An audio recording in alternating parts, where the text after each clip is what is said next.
the Baltimore sites when they were no longer the Baltimore Colts, but they were becoming the Indianapolis Colts on that snowy spring day in 1984. Oh, yes. The anniversary of that, the 40th anniversary of that, is coming in 3 months. But I digress.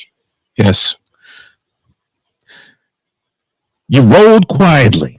You shook the hand of the then Nashville mayor. And all of a sudden, we should have been adorned with, oh, KS actually did the thing. You fool!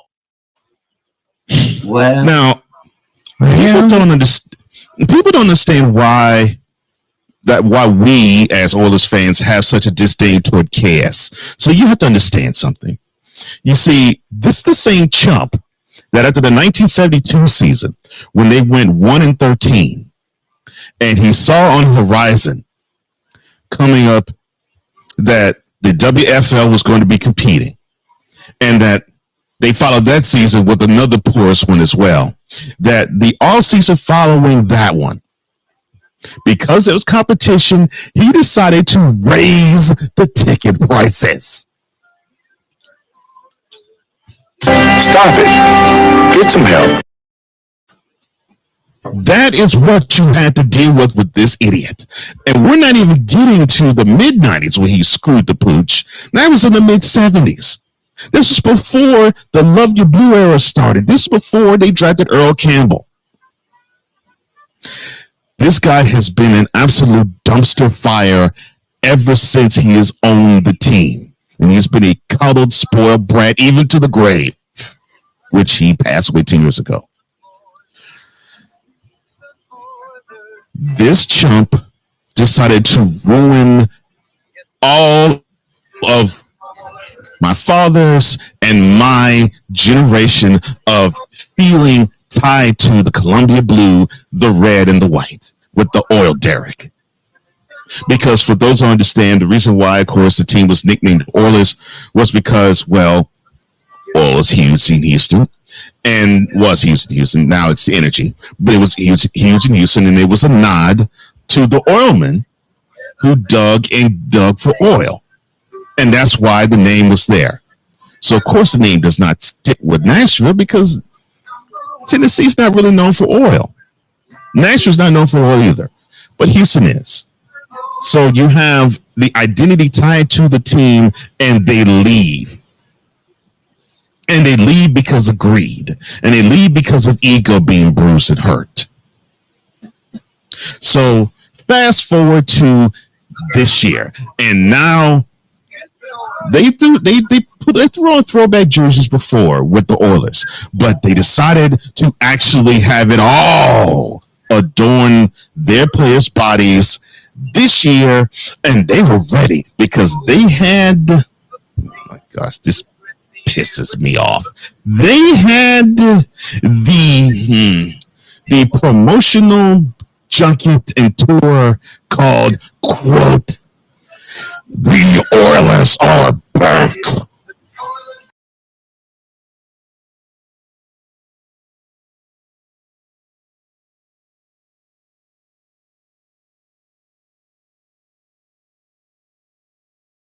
Oil derrick helmet on down. Quote, "The Oilers are back." Close quote.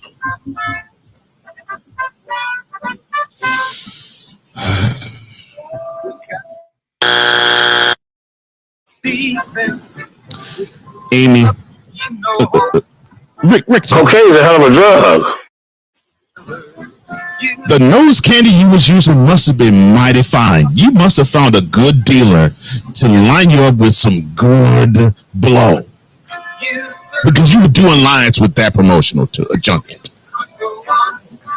So now we get to this year, and the first time I saw those wonderful uniforms and I wanted to puke was back in October when they beat the Falcons. But of course, in the back of my mind, I knew they were going to wear it again when the Texans came to town. Yeah, and Cole wanted to cuss me out so he can get it off his chest. Well, you see, people don't understand. People really don't understand. I there isn't a team I dislike more than the Tennessee Titans. There isn't a team that could come close. The Yankees don't do it. The Cowboys don't do it. The Lakers don't do it. I can tolerate any of those. In fact, I would root for any of those teams to win their respective championships before I would actually root wholeheartedly for the Houston Oilers / Tennessee Titans, unless it helps the Texans advance. That would be the only reason why I would root for anything Tennessee Titans, for the Texans to advance. Any other time, I want them to falter, to fail, and to fall flat on their face. Awful. And that gets us to yesterday. So yes, this is and I saw Ron Rooney, talk about, well, this has been in the works for a couple of years, and Mr. Trump wanted to do this, but she couldn't do it because the helmets were there. And in Houston, they don't have the alumni association, but when they came to Nashville, the Titans decided to have an alumni association. So former Oilers come to here, which I live in Nashville, to actually congregate. And yesterday, we saw Eddie George, we saw Earl Campbell, we saw Mike Vrabel, the current head coach of the Titans, wear a Bud Adams, wear a Bum Phillips gallon hat, sort of to throw back to him before the game started. And the coup de grace is the fact that they actually have both end zones adorned with the name Oilers on it, with the Oil Derrick at the 50-yard line. That's a great setup. That's a great setup behind you, and a shout to Sensei Drew. The sports senseis will return soon. But when I see Oilers, I think Houston, I think Astrodome, I think Warren Moon,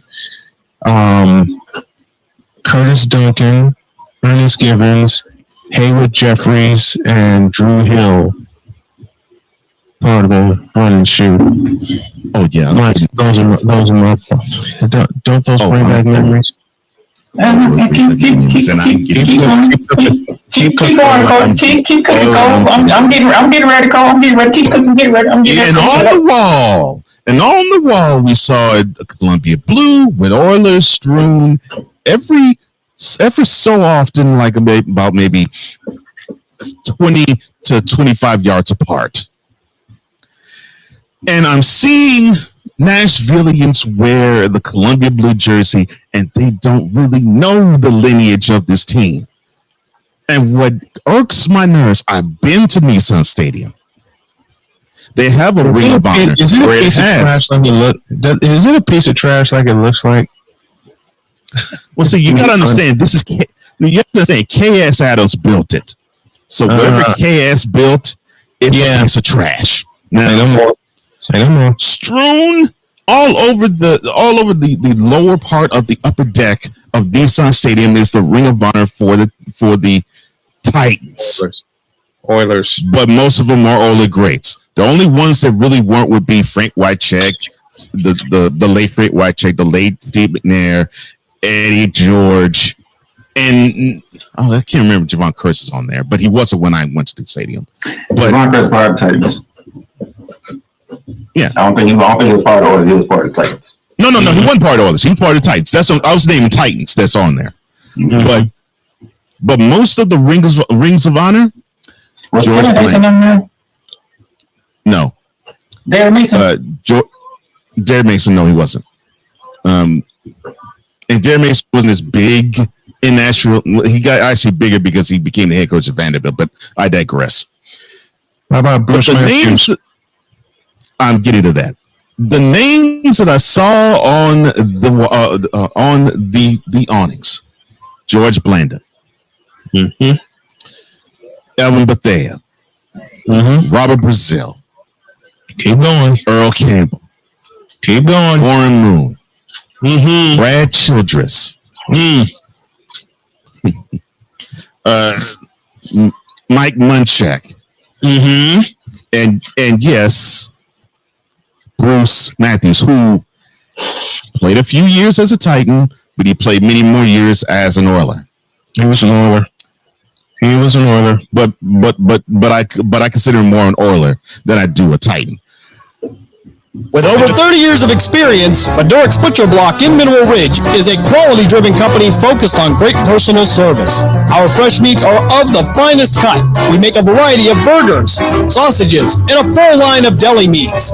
Using our own smokehouse, we prepare different types of jerky, snack sticks, kibasi, bacon, hot dogs, and bone-in hams. When your tummy needs some relief, call 652-BEEF. That's 330-652-2333. Jesse's Dairy Co. is a hometown favorite, located at 3743 State Route 46, across from the gazebo in Mineral Ridge. Enjoy all of your favorite ice cream. We have over 32 hard scoop and over 40 soft serve favorites. We also have a large food menu, including homemade chili sauce, sloppy joes, pulled pork, fresh cut French fries, and mac and cheese. This fall, we'll start our homemade cookie and party trays. Visit our website at justicedairyco.com to see our menu.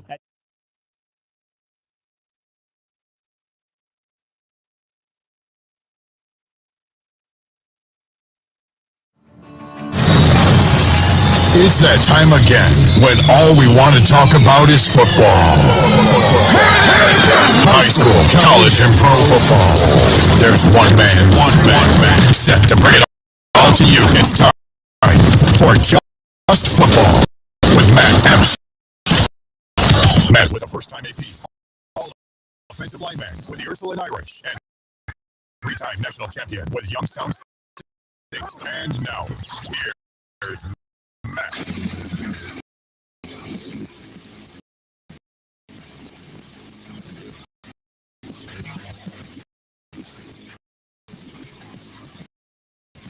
And welcome to Just Football. I'm your host, Matt Emch. Welcome back, everybody. New week. Happy to be here. Got some stuff going on in sports this week. Definitely, I am not extremely happy about some Pittsburgh Steelers news that's going on that we'll address. We have Mark Means coming on in a couple minutes here. We're going to discuss that and some other things. We're also going to have our own Jim Craven, and possibly a friend of mine might be calling in towards the end of the show.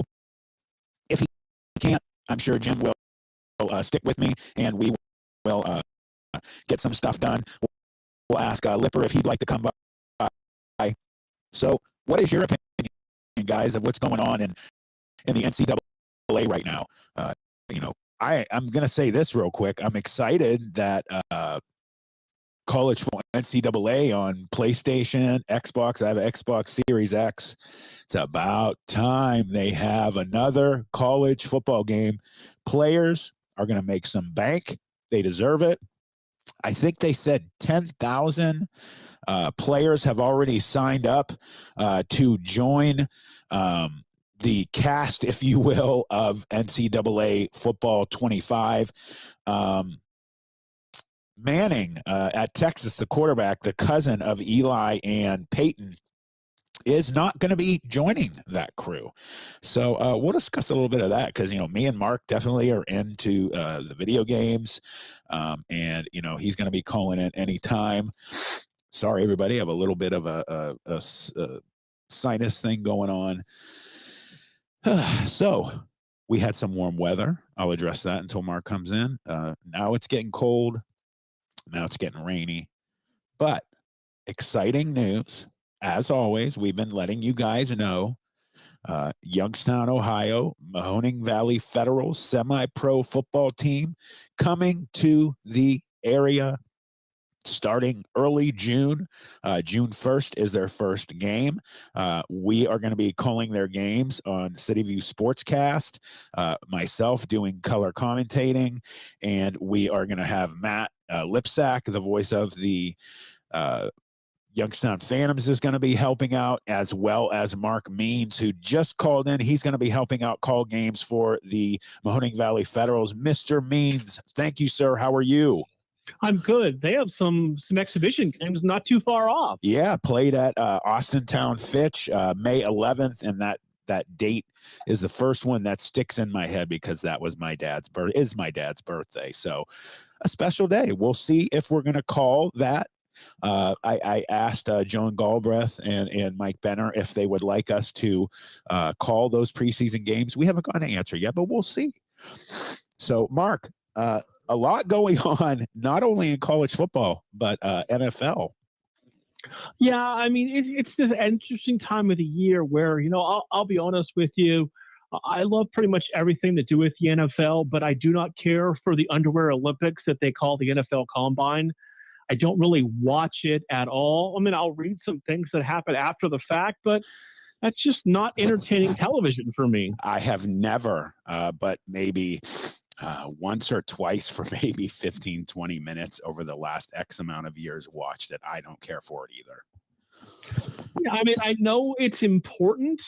And I know the NFL Network, is looking for programming because there's not football to talk about on the TV side of things for hours and hours and hours year round. But I mean, it's more interesting to see, who runs the fastest 40. I mean, that record was broken. Somebody ran like a 4.2 something this year, which is just insane. It is.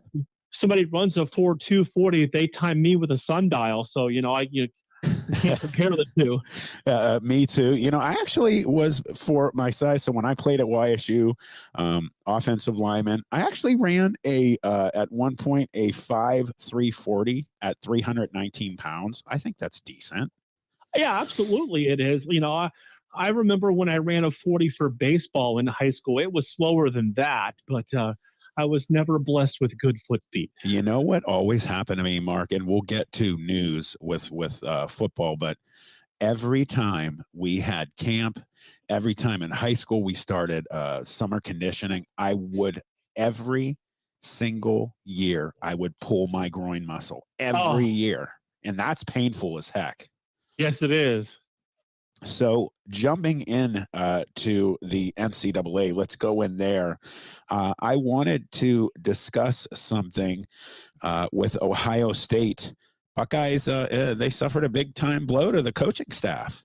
You know what? I saw that article that you sent me. I mean, it's interesting because if you think back before CJ Stroud, it was Ohio State never produces quarterbacks that go to the NFL and can do anything. So, I mean, Chip Kelly's the offensive coordinator and, the de facto quarterback coach. Yes. I think that's an upgrade from this guy that left. Yes. I mean, they coached under Kelly before, so they know each other.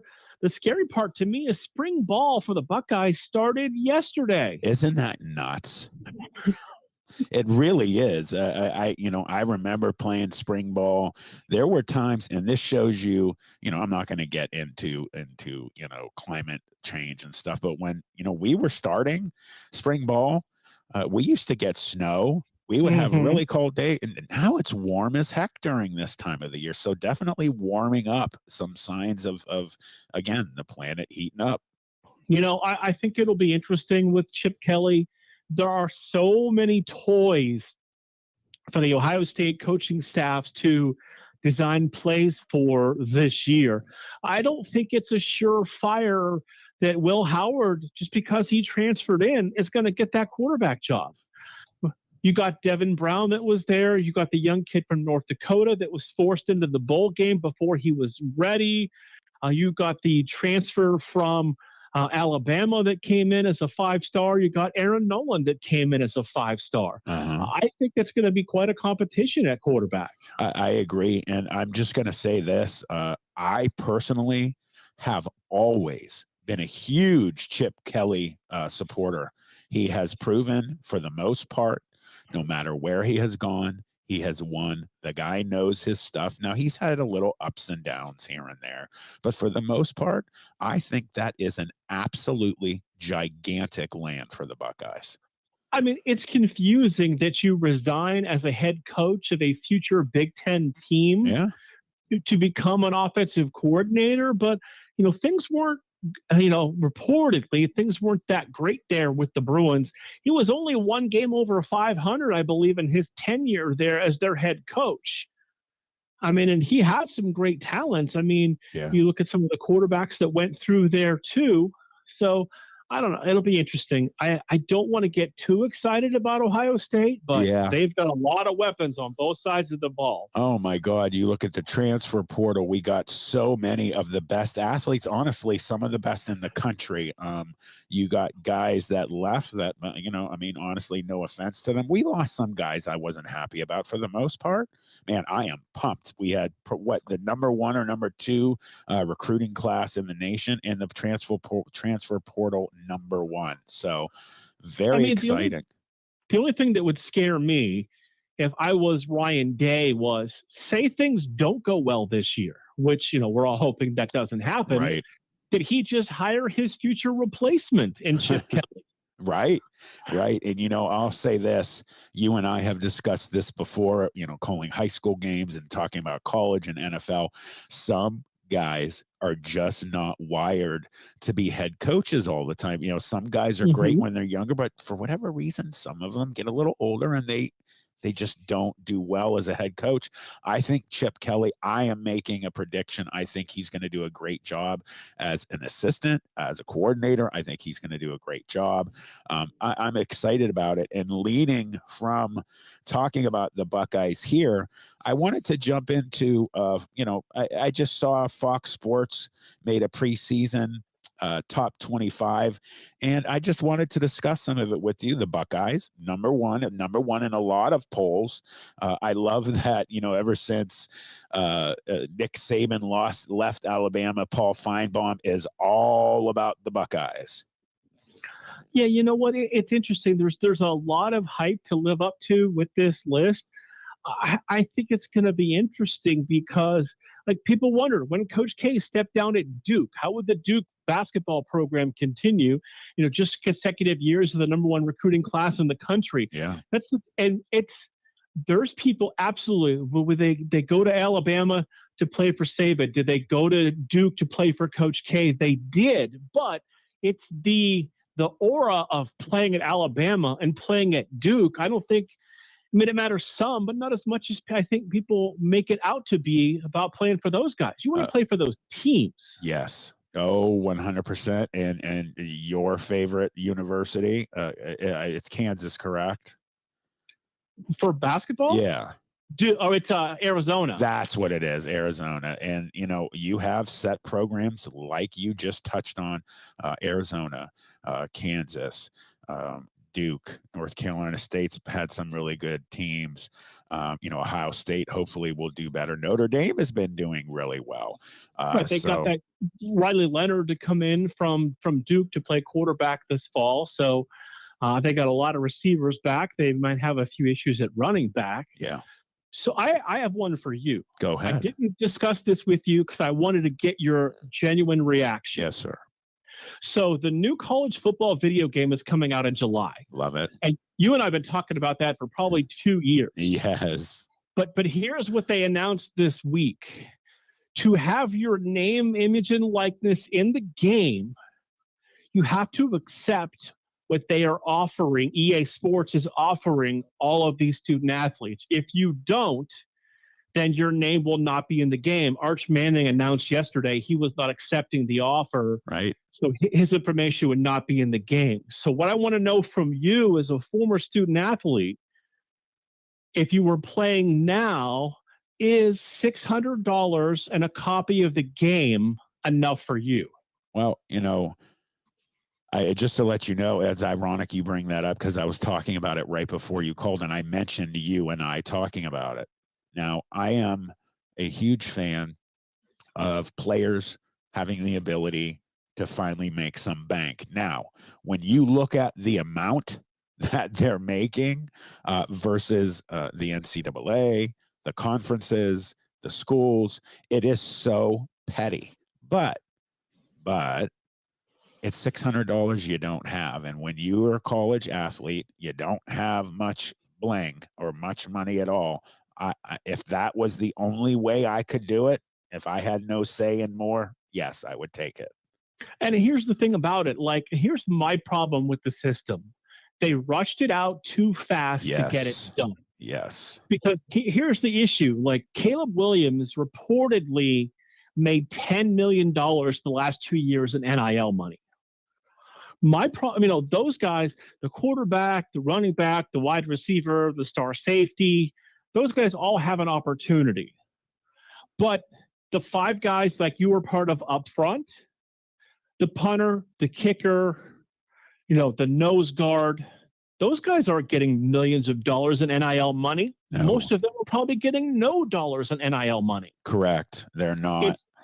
And I worry, and I've never been in a college football locker room, but I worry about the fact of if you're the quarterback and you're making $5 million in NIL money, and the guy right next to you in the locker that's, the backup or the third string or another on-marquee position that's getting $0, how does that not become a locker room issue? How do you keep it professional?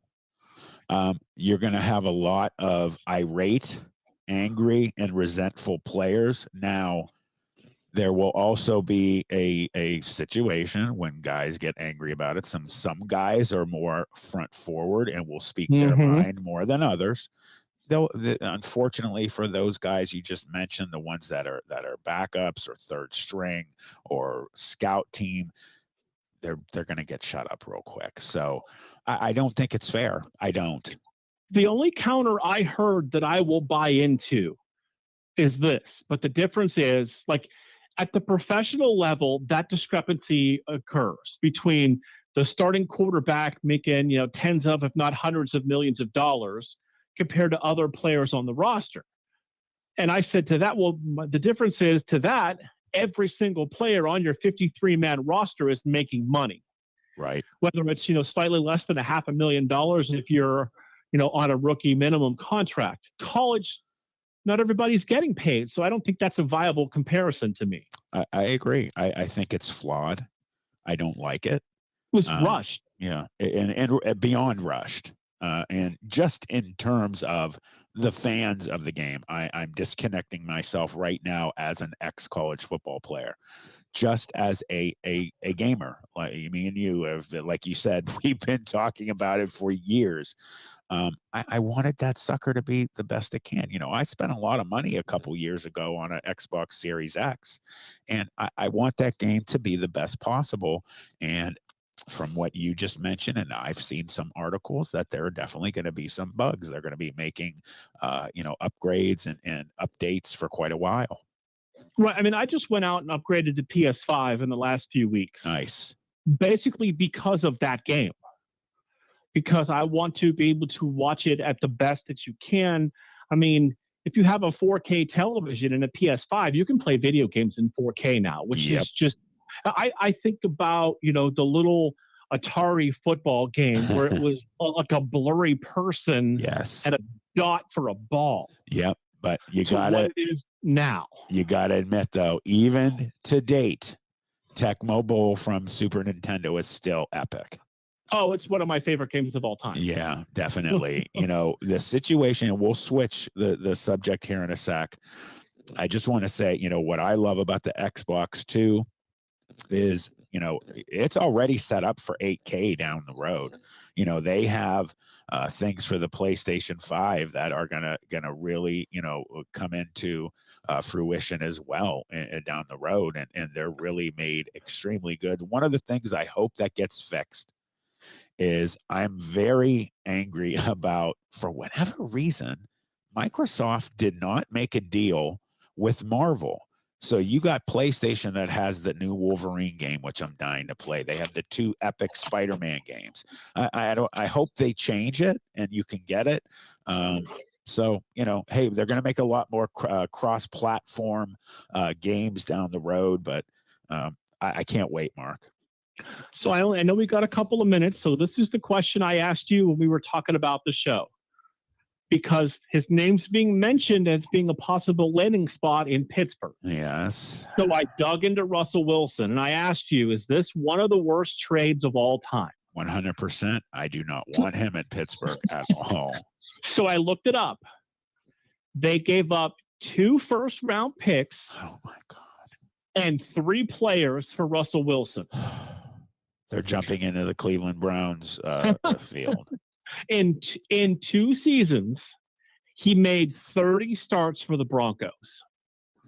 And he won 11 games over 2 years. I'm sick. Now, the only thing I can say, Mark, is the Rooney family, the Pittsburgh Steelers franchise has been historically epic at making trades, pickups that sometimes people can't believe that they do.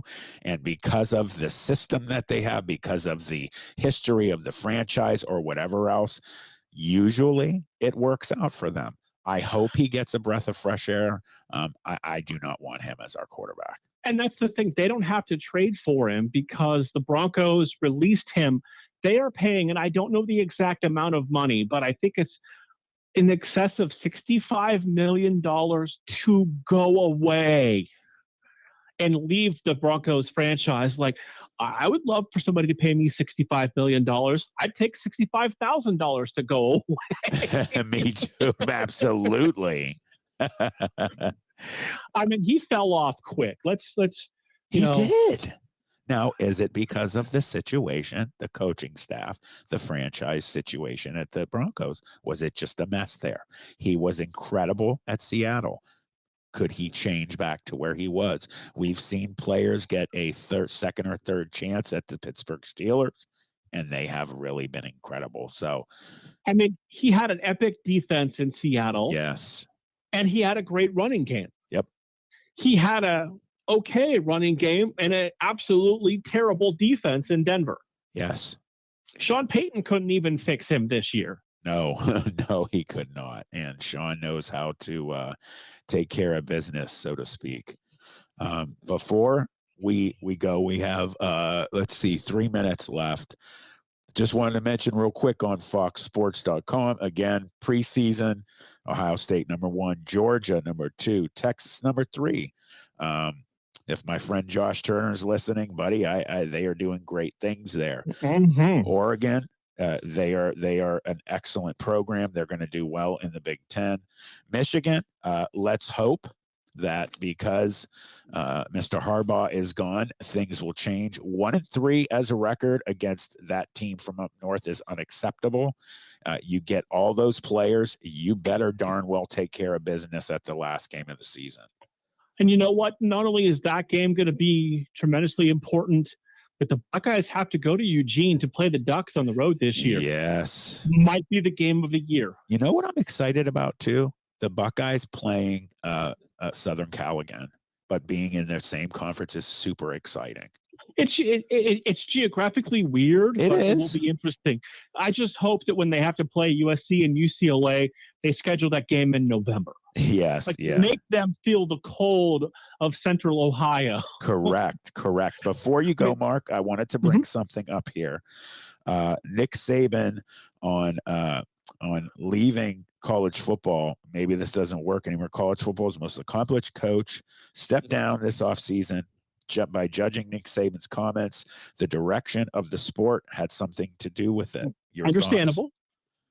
I mean, absolutely. The transfer portal and all of this, and 2 recruiting sessions and recruiting, times has gotten out of control. Yes. There's more and more coaches complaining about it. And it's you have to recruit, you have to prepare for a playoff game, you have to recruit your own players, you have to manage the transfer portal. I have sympathy for these coaches for everything that they have to go to. Think about this. Nick Saban already has a new job. Which I'm behind a little bit. What's he doing? He's going to be on game day. Oh, yeah. I mean, the guy isn't. Let's be honest. He's incredible on game day. He's been great when he's been a guest. Right. So he's now going to be a regular part of the game day crew starting this fall. Yeah, I like him there. I think he's done a great job. And, I mean, how can you, not at least have a good attitude about it? The greatest, most winningest college coach in history. So hopefully Coach Corso's there for a long time, but if he's not, Coach Saban can step into those shoes. Yes, sir. Well, Mark, I want to thank you for being here, brother. As always, it is an honor. I'm looking forward to calling some semi-pro games with you this year. It'll be a lot of fun. Thank you for having me on. Thank you. This is Just Football. I'm your host, Matt Emch. We'll see you right back in a few seconds.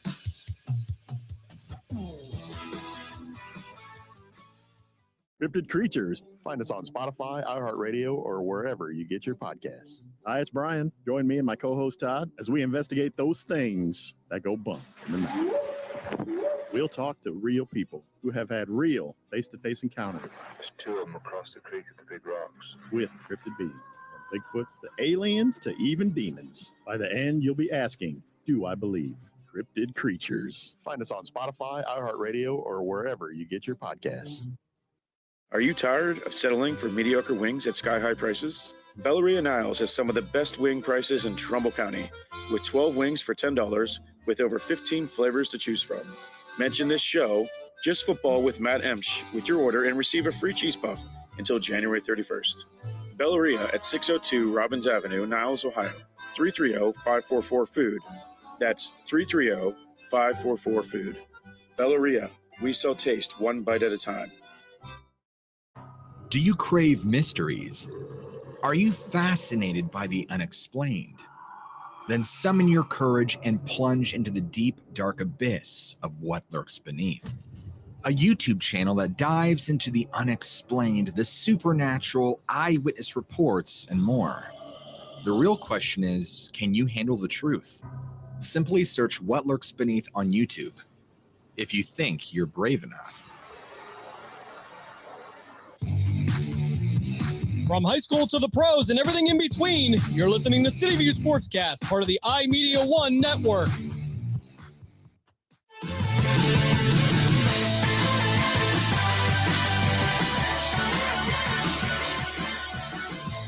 And welcome back to Just Football. I am your host, Matt Emch. We are going to go right back to the lines. We have the coach, Bob Kessler. Sir, how are you? Man, I'm doing great and trying to enjoy some of the weather, but this fall weather now is starting to kick in with all this rain, spring, if you want to call it. Yeah. Sorry, not about fall, but winter time. And other than that, it's a little sloppy out, but hey, I'll take them 70s and 60-degree weather with sunshine, even if it's 1 or 2 days. I'll take it all day. Oh, you and I both. You a little earlier than me, a couple days before me. You went to Lake Milton. I went to Mosquito Lake over the weekend. It was awesome, 70+ degrees. Obviously raining, very crappy out right now. But again, it's warmer. And like you just said, I will take it. Go ahead. I'm sorry. No, that's right. I was just saying, I agree with you 100%. So what I'm going to do is I'm going to jump back into some of the things that me and Mark just were talking about. And I want to ask your opinion. What is your thoughts on Chip Kelly at Ohio State? I'm not a big fan of his. I maybe as a coordinator, he'll be better. I was not impressed him as a head coach. Just never was. But really, I don't know. It was just something about him. I don't know. Even in Oregon, what's that? Even at Oregon, when he was kicking butt and taking names. Yeah, I get it, but why did he leave? If he was doing so good, why did he leave? I think there's the problem with Kelly is I think and again, I understand, hey, I'm the man, I'm the guy, and this is how it's going to be. And college football anymore, I understand that. But again, look what happened with Saban. Saban had enough. So I think they may have said to him, okay, enough is enough. Thank you. You did a great job, but it's time you move on. We don't know the whole story behind that. So him going to Ohio State, I think he can do well as a coordinator. I just not sure what went on with, being a head coach because he seems to bounce around. I got you. Don't know. Yeah, I mean, he jumped in the NFL for a while, which a lot of good coaches do. I mean, why wouldn't you take a shot? Didn't work out for him. Back in it, I personally, as me and Mark were discussing, Mark had said, we'll see. And I agree. We'll see. I personally am excited to see him. I think he is an excellent football mind. I think he's going to do better than the guy he's replacing. Yeah, and you see that in the NFL, and believe me, compared to college and NFL now, you're almost mirroring. But you see a lot of these head coaches who can't make it as a head coach for whatever reason. They go to a team and they're a magnificent defensive coordinator, offensive coordinator. So that's what I think maybe him, even though he did a great job there. But again, I think there's some underlying stuff with him that maybe they're keeping hush hush. Don't know what it is, but when you bounce around like that, there's something that's going on, in my opinion. I agree. I had sent you something. If you got it, I'll give you a second to open it. And me and Mark started to talk about it a little bit. I wanted to go a little deeper into it. Fox Sports, along with every other sports channel out there, releasing their own top 25. I grabbed Fox Sports. Buckeyes #1 in there. Your thoughts with them? I mean, I think they definitely, with the transfer portal, their recruiting class, they absolutely deserve to be #1. Here's my opinion on how, and again, this is the coach in me, and this is old school. How do you look at a team and say, before the season, well, you got all these guys coming back and this and that, so we're going to rank you #1 without playing a football game? There's the only issue that I have. Again, nothing against how they rank it, whatever. I don't like it. I think, like back in the day, and I believe, and I can be wrong, it wasn't until maybe the third or fourth game is when they started ranking teams. To come right out of the chute and say, you're #1 without playing a game. Again, that's the old school in me. Play the games first. Let's see what happens in the first 3 games. Then let's start showing some rankings. Again, they got a lot of people coming back to Ohio State. A lot of guys didn't go into the draft. And I respect that, because I think they were a little bit tired of getting their butts kicked by that team up north. Yeah. And I think they wanted to say, you know what, we've been here for 3 games and we're coming back our senior year because we're going to throttle them. And again, that's my opinion on that. I agree with you. I think the Buckeyes are going to take care of business. Now, if they don't, there is, Mr. Day is already on a hot seat. I agree. Because you know what? Let's go back, and again, I don't want to bring up the past, but Tressel went there and said, "Hey, I'm here to beat that team in the North," and as long as he kept beating that team, my man could have. They wanted to give him the key to the city his first year. And that's what a lot of times a lot of these schools look at. Okay, yeah, we got in and this that, but a lot of the alumni say, yeah, you won this many games, but did you beat Michigan? Right. And there's where and that's where if he can't beat Michigan, regardless of what he does, he may say nah. Yeah, I agree with you. It's definitely going to be a situation where, again, the guy's on the hot seat. 1 in 3 straight losses to. And I'm not going to say their name. That team from up north. Congratulations to them winning the national championship, state championship. My mind's already going to high school. I can't wait. But I can't wait for the Mahoning Valley Federals as well. But let's stay in this poll here, Coach. #2, we got Georgia. Obviously, they are just reloading left and right. Yeah, they're a good football team. It's again, this is their turn to be USC from back in the day where they had all those big runs. Same way with, again, with the Notre Dame, Florida back in the day when, they were just year after year up there. So even in the college level, you're going to have your peaks and then it's going to drop off. But I think Georgia's going to be set for a while. And the people that were recruited to Ohio State, I really think the recruiting class will be fine. I hear a lot of good things about this one going to sign, that one going to sign. So I really think the schools that are #1, #2, whatever, they deserve to be there. But again, my feelings are play the games first, because once you get on the field, and again, there's so many factors behind it, injuries, eligibility. All these things are coming into factors, and anymore, the college players think that now that they're getting paid, is it going to change attitudes around? And hence Nick Saban leaving.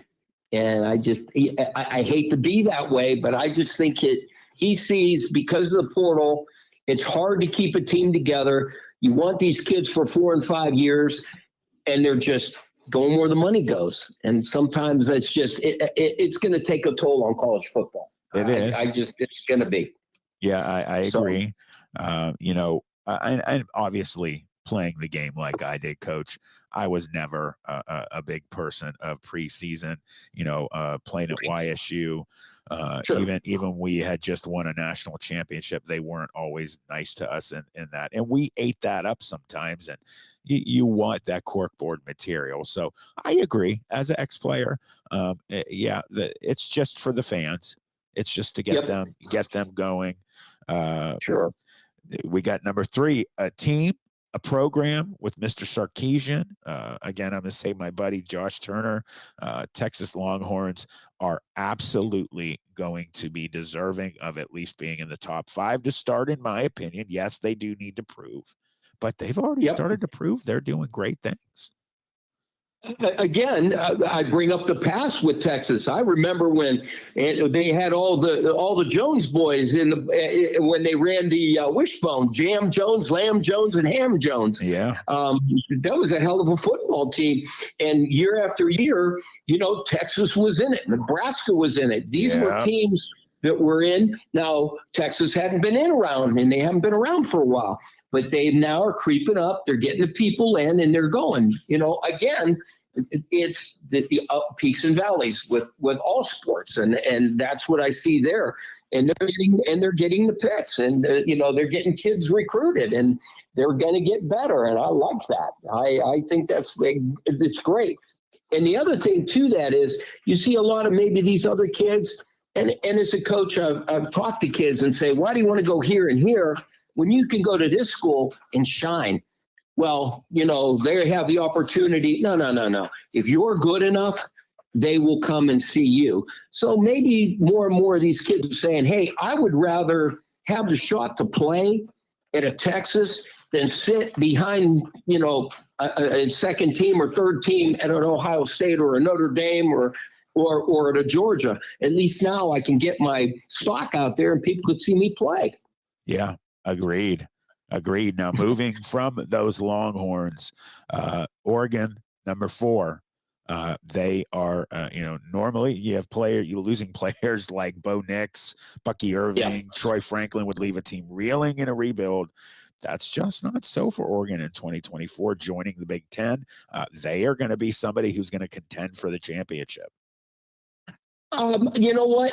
And I love Oregon. I like their attitude. I like what they do and stuff.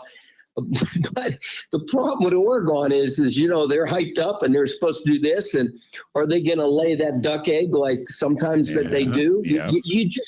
You don't know who's going to show up. What team is going to show up? Are they going to go in there and throttle people, or are they going to go in there and just not play very good? So.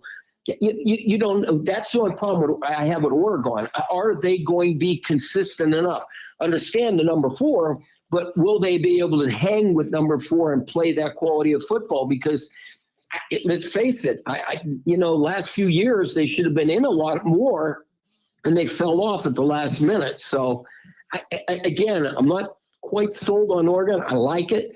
But I don't know. That's up there pretty high. Well, let's do that. I wanted to first ask you, can you hang around after the break, Coach? Sure. All right. Awesome. Just to finish up before we take our second break, that team from up north, number 5, you and I talked about this I think it was a couple weeks ago. Mr. Harbaugh is gone. Yes. Do we, again, believe that we should take care of business? I think they're going to, like you said, throttle them. I believe so too. I think they're also, I don't know how many, I don't follow them, so I don't know how many they're going to lose up to the draft. I don't know how many guys are leaving. That I don't know. Well, we will be right back. Coach, I'm going to put you on hold, and we'll be right back, everybody. You're listening to Just Football. I am your host, Matt Emch.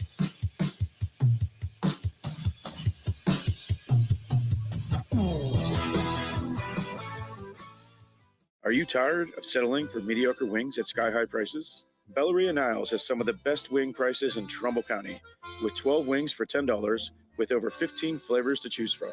Mention this show, Just Football with Matt Emch, with your order and receive a free cheese puff until January 31st.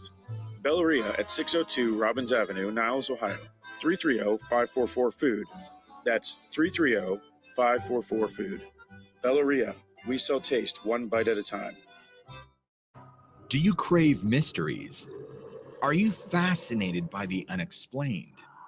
Then summon your courage and plunge into the deep, dark abyss of what lurks beneath. A YouTube channel that dives into the unexplained, the supernatural, eyewitness reports, and more. The real question is, can you handle the truth? Simply search What Lurks Beneath on YouTube, if you think you're brave enough. In the Valley, football is king, and the Mahoning Valley Federals are looking to build the 2024 roster with talent forged in this area to compete for a Tri-Point Football League championship. If you're 18 and older and looking to return to the gridiron, call General Manager John Galbraith at 330-540-1099 or visit the team on Facebook at Mahoning Valley Federals Developmental Football. The Mahoning Valley Federals, honoring the football tradition in the Valley. From high school to the pros and everything in between, you're listening to City View Sportscast, part of the iMedia One network.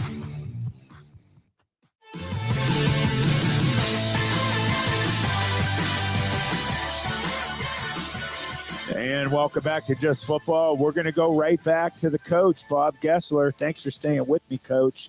Not a problem, sir. It's always a pleasure. And if you'd like, I'd like to finish out the show with you. We only got 20 minutes to go. So I would love if you would stay.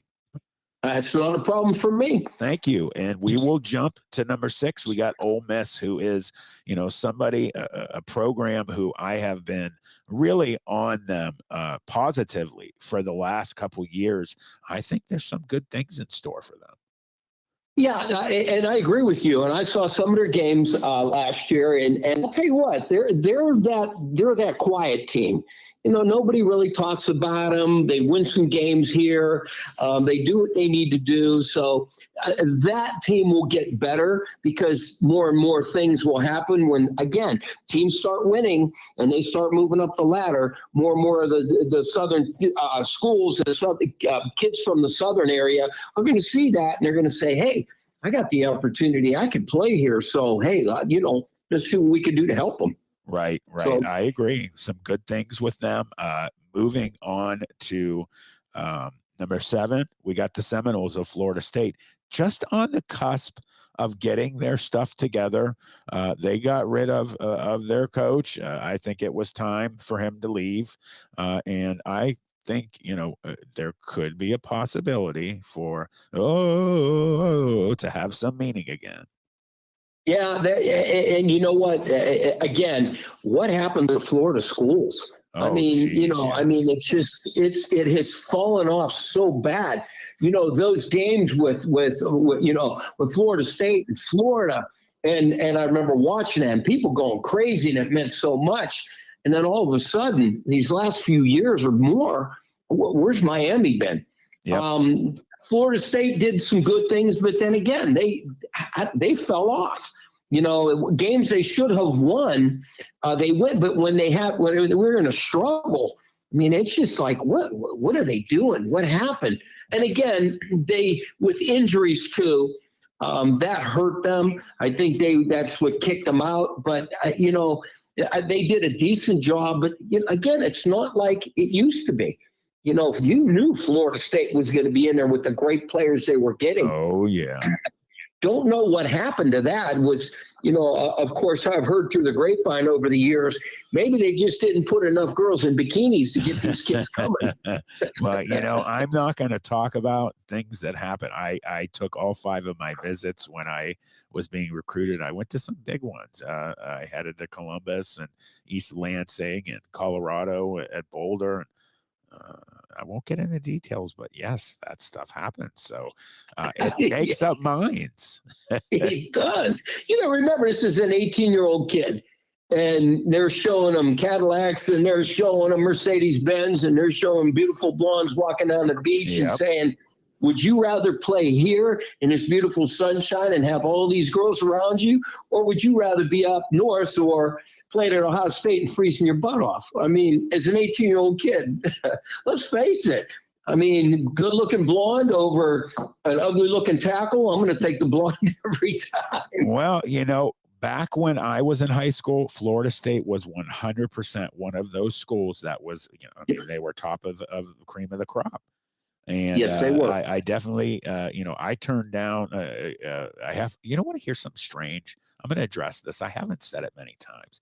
Do you realize, well, first of all, I have some friends that I went to school with at Ursuline that to this day do not speak to me because I didn't take a scholarship from Ohio State and from Colorado and Tennessee. They literally were mad at me like it was their scholarship. I felt that the situation with Trust. He made me feel it. Well, it's here's the thing. And Coop was there. That made my decision. Sorry to interrupt you. Yeah, no, but think about it, Matt. And I know you were a great player. I know the awards and everything that you had. Thank you. But here's what I'm going to tell you. And I want you to be honest with me. Yes. You played at Youngstown State, didn't you? Yes, sir. Okay. Do you think that you would have been able to walk into a starting position at those schools with the amount of talent from all over the country? I personally think you could have, but you know what? Shoulda, coulda, woulda. You played and you won national championships. And that's the way I look at things. Do you want to ride the pines or do you want to play? And I'm not saying you would have, but when you go down to these schools, people don't understand. You're the best of the best. Yes. So look at, again, I'll give you a kid from Struthers, Ricky McFadden. I mean, he went down there, thought he was going to get the starting quarterback for Ohio State. Great kid, big kid, strong kid. Guess what? You're competing against 6 other guys who are as big, strong, and fast as you. Best in the state. Exactly. So some of the best in the country. Yeah. Oh yeah, because they come from all over. Yep. So you can't look at it and say and your friends shouldn't do that because the experience that you had in this town with the people that supported you to go and do what you did, and I know because I was in the stands, the electric that we had at Youngstown State University was nuts. Yes. Going down to Huntington the first year and watching you guys lose. I'm telling you, we were in a little first year section. we won. We were in Chattanooga, Yes. Tennessee. We beat them. Second year we lost to them. 17 seconds on the clock. Won a field goal by the backup kicker, whose brother was the starting kicker. That ate me up. That also fed us. Yeah, well, and that's exactly right. When when you guys went down to Huntington, and let me tell you what, I was there when Tamaron took it over. I was looking right down the goal line. That place went absolutely berserk. Yep. And the greatest thing was I had the Mac Gilchrist, I had the Dave Delbachos, I had the Chris Samrones who were on that team. Yes. And it was the most amazing thing watching a little piece that I had at Cheney with those guys win a national championship in college. For me, it was like your dad having that firstborn son. And I compare that because I was so elated and happy with them. It took emotions and just threw them all over with me because I knew what they did in high school and how we shoulda, coulda, woulda. Yeah. We just didn't get our shot. Yeah. But then when I said, someday you guys are going to remember this, and to be able to go down on the field and hug those guys was incredible. I can't imagine how proud you were, Bob. And Mac came in with me still to this day considered the best recruiting class in the history of YSU. We'll look at it for first year national championship, second year runner up, third year national championship, fourth year national championship. Nothing more satisfying than being in Marshall Stadium after watching them rip down that goalpost in '92, playing "We Are the Champions," and as we left town, them mooning us, throwing things at our buses, blowing those horns. And if you see the ring, the national championship ring from 1993, you can go online and look at all four of them. On the side of 1993, it says HOH. That means Horns of Huntington. Coach Tressel, when we were leaving town, stopped the buses and said, listen to these people. They were, it was disgusting. He said, he stopped both buses. He said, I want you all to listen to these Horns of Huntington. We will be back next year and we will take care of business. And we did. That's funny. And I don't want to say I took a play out of it because I never knew that. But any time we ever got beat by a team that we had to play year after year, I'm telling you, man, I would tell those kids, I would look at them at every level and I would say, feel it. Feel that pain like you got kicked by a horse. That was horrible. So that next year, when you come back, remember that feeling. So when you play them, you give every ounce of effort. I want you to leave nothing in doubt. Leave it all on the field. Because now what I'm going to tell you is line up on the 50. You go across the field, and I said this to them. You shake their hands and thank them for kicking your ass. Yep. And in your head say, I'll get you next year because we're coming to get you. Yep. And that's what I used to say. And I'll tell you what. They were fired. They would get it done. I love it. And, Coach Tressel used to tell us, guys, sometimes it stings like nothing else. And I still to this day, I've never worn that runner-up ring and it never will come out of its box. But Coach Tressel said to us, guys, it hurts like nothing else. But trust me, sometimes loss is the best learning curve that you can ever have. And it teaches you things and it makes you so much better. Sometimes you learn more from a loss than a win. And we did. And I agree with you. And I agree with him because I would also say that about life. I said, someday, you know what? You might be up for a job. And guess what? You thought you had it. You didn't have it. So guess what you got to do? You got to come back, work your ass off, and then you have got to prove to your boss that you need it. Yep. And that you're. Yep. We will be right back. Keep that thought. You're listening to Just Football. I'm your host, Matt Emch. He's Coach Bob Gessler. See you in a minute. Experience nature's bounty with Creation's Backyard. Elevate your health with the most nutrient-dense foods on earth. From farm to table, sustainably cultivated with care. Grown locally in Niles, Ohio with no chemicals or synthetics ever. Unlock your culinary creativity with Creation Backyard Microgreens. Convenient local delivery and pickup options available. Order now at creationsbackyard.com or call 330-282-7208. In the Valley, football is king, and the Mahoning Valley Federals are looking to build the 2024 roster with talent forged in this area to compete for a Tri-Point Football League championship. If you're 18 and older and looking to return to the gridiron, call General Manager John Galbraith at 330-540-1099 or visit the team on Facebook at Mahoning Valley Federals Developmental Football. The Mahoning Valley Federals, honoring the football tradition in the Valley. SNK, painting your house today. SNK, painting your house SNK Painting provides exceptional painting and refinishing services to the Mahoning Valley and surrounding communities by being an industry leader in our field, focusing on customer service and delivering extraordinary results. We offer interior and exterior painting, and we specialize in cabinet refinishing with affordable cabinet solution. Call SNK Painting for your free estimate at 330-505-1910. SNK, painting your house today. From high school to the pros and everything in between, you're listening to City View Sportscast, part of the iMedia One network.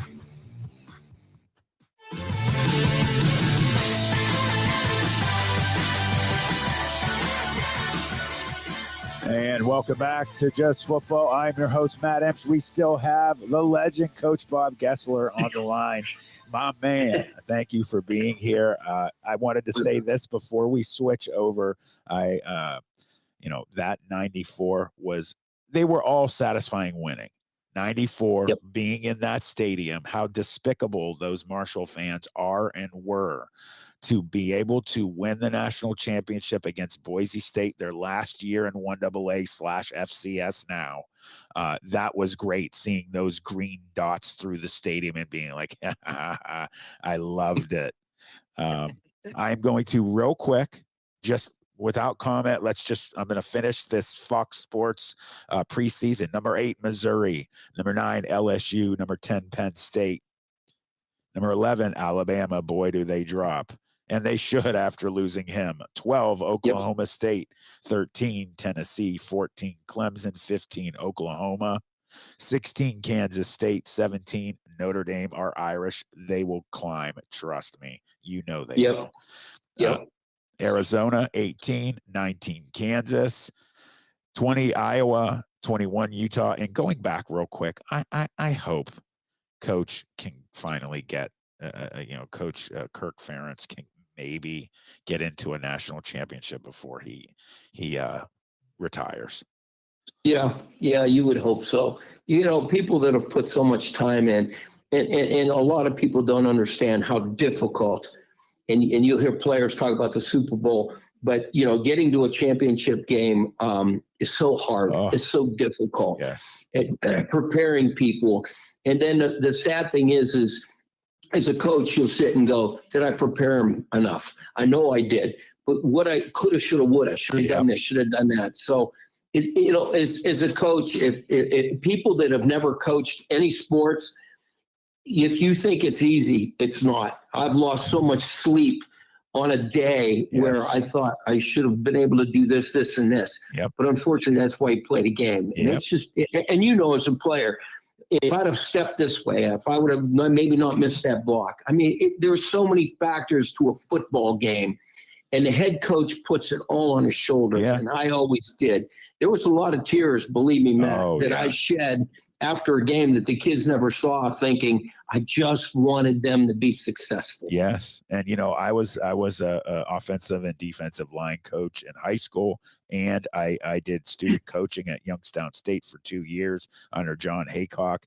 So even though I was doing the student coaching thing, finishing up school, I hurt just like everybody else for those losses. And we struggled a couple of those seasons with Coach Haycock. Yeah, I remember after Tress left, I was at those games. It was a little rough. It was rough because, they thought, well, here it goes. I mean, the stands weren't full. We tried to support as much as we could. And it was heartbreaking because, we were all so used to literally filling Stambaugh Stadium. Yeah. And then all of a sudden it dropped off. No disrespect to anybody. It's just how it goes. It's still, they're still, I mean, my God, it's still, the shadow of Jim Tressel until somebody does it and wins one. It will never, ever, be, casting that shadow. I hope that they can get some things done this year. We're going to talk about YSU for a couple minutes. 21 Utah, 22 Kentucky, Youngstown, man, over there. Coach Stoops, 23 West Virginia, 24 Louisville, and 25 USC. I'm shocked that they're 25, but again, like you said, it is a preseason, deal.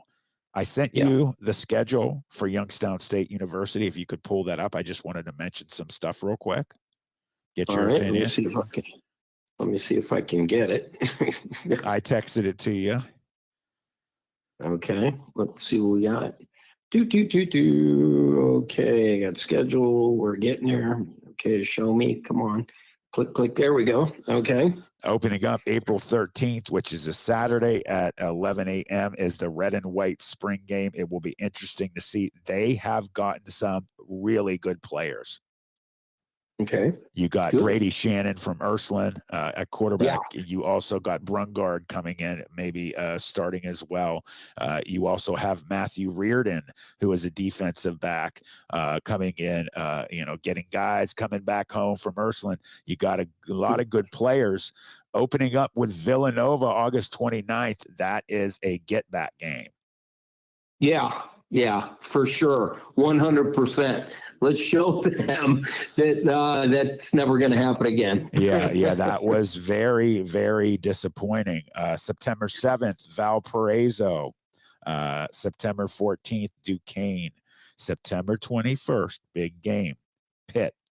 Going to be a big one. I will never forget taking Amira, our daughter, to her first college football game at Heinz Field in Pittsburgh when Youngstown State beat Pitt. That was incredible.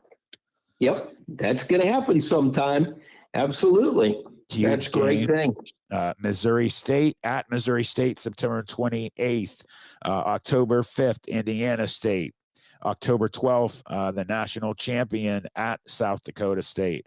October 19th, South Dakota at YSU. North Dakota at YSU on October 26th. November 7th or 2nd at Illinois State. November 9th at Southern Illinois, and then finishing up November 16th, only the bane of YSU's existence for many years, UNI, Northern Iowa. Yeah. I just want to say last year I was at that South Dakota State game, and let me tell you what, I think we played real tight. I think we were intimidated. I think we could have done better, but I will tell you this.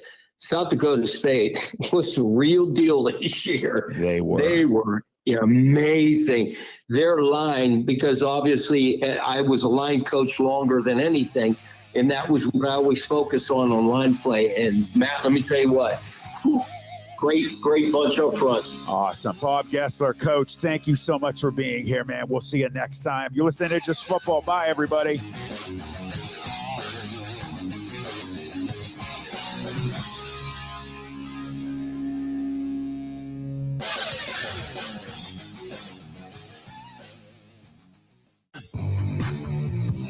From high school to the pros. The Storks are bringing me a baby brother. We can do this together. All right, let's go. Storks know how to keep kids safe. Do you? Oh my gosh, you don't know. I know. You don't. Oh man, you laugh when you're uncomfortable. No. Making sure your child is in the right car seat is one of the steps to safer travel. I will rock this. You will rock this. To know for sure that your child is in the right car seat for their age and size, visit safercar.gov/the right seat. Cool. Very cool. Brought to you by the National Highway Traffic Safety Administration and the Ad Council. It's important to plan ahead for emergencies, like the storm. When it kicked in, we had a plan. Separated. We were able to get in touch with each other in no time. Idea how to find each other. The whole experience was fine. the most frightening 10 hours of my life. If there's one piece of advice I'd offer other moms out there, it's to stay calm and keep to the plan. Message. Some parents plan ahead, some don't. Make sure you know where to find your family in an emergency. Start your plan at ready.gov. Brought to you by FEMA and the Ad Council. Dr. Ashdown and Dr. Carnivus have been making Happy Feet in the Mahoning Valley for 35 years. Our offices are located in Cortland, Champion, Austintown, Columbiana, and Howland. Our Howland office has relocated to 8601 East Market Street to the top of the hill. Advanced Podiatry offers sports medicine and treatment plans for all ages. You can also request an appointment online by visiting our website at advancedpodiatry.com. Advanced Podiatry, where surgery is always a last resort. Question. When you walk into the boardrooms of the most successful companies here in Ohio, who do you meet? Answer. Men and women who play high school sports. Education-based high school sports give us more than athletes we can root for. They give us leaders we can depend on. Question. So where will we find tomorrow's leaders? Answer. High school sports. This message presented by the Ohio High School Athletic Association and the Ohio Interscholastic Athletic Administrators Association. From high school to the pros and everything in between, you're listening to City View Sportscast, part of the iMedia One network. This is Mario Andretti. You know me as a race car driver, but I'm also a Meals on Wheels volunteer. I've raced against the sport's biggest personalities, but I've never met more vibrant, amazing people than the seniors served by Meals on Wheels. You can make a difference by dropping off a hot meal and saying a quick hello. So, America, let's do lunch. Volunteer your lunch break at americaletsdolunch.org. This message brought to you by Meals on Wheels America and the Ad Council. People been saying to your friend, get a different face. And posting on their feed, they're super ugly. The things they say to them online are cruel and they're not true. So tell your friend, I'll stand up for you. Don't worry, I know what to do. Know someone being bullied online? You can be a witness and make a difference by letting the world know it isn't cool and by letting your friend know you care. Learn more at eyewitnessbullying.org. Brought to you by the Ad Council. Located in Applewood Estates in Boardman Township, the Applewood Swim and Tennis Club offers a pleasant family environment. Choose a membership that meets your needs and enjoy a relaxing venue that includes not only swimming for the family, but also youth activities such as competitive swimming, tennis, and more. Enjoy the friendly atmosphere all summer long with the staff and members of the Applewood Swim and Tennis Club. For more information, go to applewoodswimandtennis.com or call 330-953-2833. Miss an episode of By All Means, and you could miss a lot. That's where it all begins, with the rich sports history that we have in the Valley. We're going to talk national, we're going to talk regional, but it all begins here at home. So that is where a lot of those topics and conversations that we have with you every Tuesday are going to come from. By All Means, Tuesdays at 5, right here on Western Reserve Radio and streaming live on westernreserveradio.com. It's funny. Some movement, and I think the offensive lineman got caught. He did. Yeah. Masabi Range, Edward Barnes, 6'1", 330 out of San Augustine, Texas. I mean, you get 330 moving in one direction. It's hard to make 330 stop. Makes it 2nd and 9 after the false start. They haven't had a lot of false start penalties. No. About to get an illegal formation. Well, no, okay. They clock at 13. There's a snap. Smith looks to throw. Dropped the football and covered up by DuPage. Bless his heart. He started to run on the left side and just lost the football, and flags start flying. Oh, boy. We're going to get some hankies. One of the big guys trailing the play covered up the football. Who comes off the bottom of that pile? It's hard to say if he just dropped it or somebody grabbed it from his hands. I feel bad for him. That was may have been Holloway, the big defensive lineman. And unsportsmanlike is going to be called against DuPage. Yeah. Huh. I was trying to get a number for you on the pile, but I couldn't see it. Didn't see him mark. Yeah, they're going to mark this way back. They had it at the 15 after the fumble recovery. But this is going to be back at the 30. So DuPage outside of the red zone after recovering the fumble at the 15. 5:43 to go in the game. Well, it's like Red Grange said in the beginning of the opening, right? Let's put a licking on somebody and not cry about it. So let's not get any more unsportsmanlike penalties. Our Sports Radio America player of the game, I think we can safely say Asher O'Hara. It's going to be named. And a handoff goes up the middle to the running back in the game right now, Quentin Brown.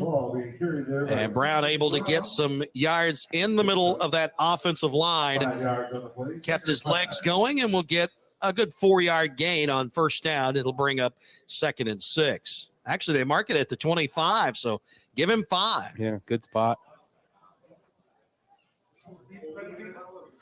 And I think Matt Foster will be happy to try and run the football here.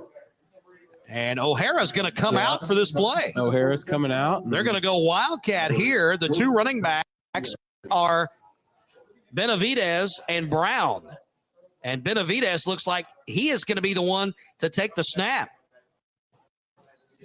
Direct snap, but a flag comes in. They whistle it dead before it can get started. It looked as if Benavidez was probably going to run to the left side and even had a thought or two of an option in there. Yeah, it's hard to say. It looked like maybe one of his I couldn't tell, Jim, if one of the upbacks or wing guy moved or lineman moved. So now the ball at the 30-yard line. Take away the 5-yard run by Benavidez on first down. Or pardon me, not Benavidez, Brown. They still have O'Hara out. 2nd and 10. And no snap, but a lot of guys moving. So the Wildcat not being kind to the College of DuPage. Well, I think what you're seeing there is maybe they got some other guys in there trying to play, and they're jumping off sides and everything. And Matt Foster says, you know what? We're done with that. Let's bring O'Hara back in and let him be the quarterback. Ball in the right hash mark as they look up the field, going right to left as we see it. And O'Hara back in at quarterback. And another flag coming in, a substitution infraction. Yeah, they broke the As huddle. they broke the huddle with too many players. Yeah. Brown didn't know he needed to be off the field. So 3 straight 5-yard penalties against College of DuPage. And the ball now at the 40-yard line. It'll be 2nd and 20.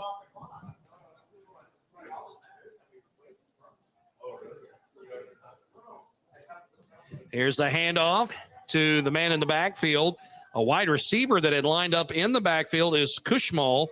And Kushmal will be able to get a few of those penalty yards back up across the 35 to the 32. Like an 8-yard gain, and that will bring up 3rd and 12. Number 8 and 80 were in on that for the Norseman, Jim. And they just banged right off tackle to try and see if they could get some of that back. And Kushmal had a good head of steam going. Yeah, he did.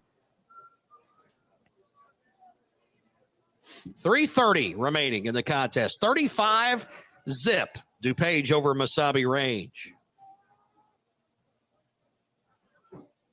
Man in motion, right to left, and now he's going to go back. That is the tight end, Valiga.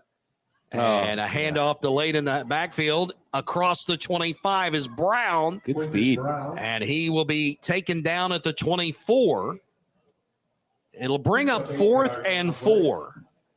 O'Hara. What do you do here? Yeah. You're up 35. Just try to run the football, maybe? Probably. Although with 4th down, yeah, I'd probably just run the football. I wouldn't try to score. 4th and 4. O'Hara, pistol. Behind him is Baldwin. They bring in a fresh running back. One wide out either side, a wing, big tight ends either side. Valiga goes in motion to the left, and they go Baldwin left side, and he will get the first down.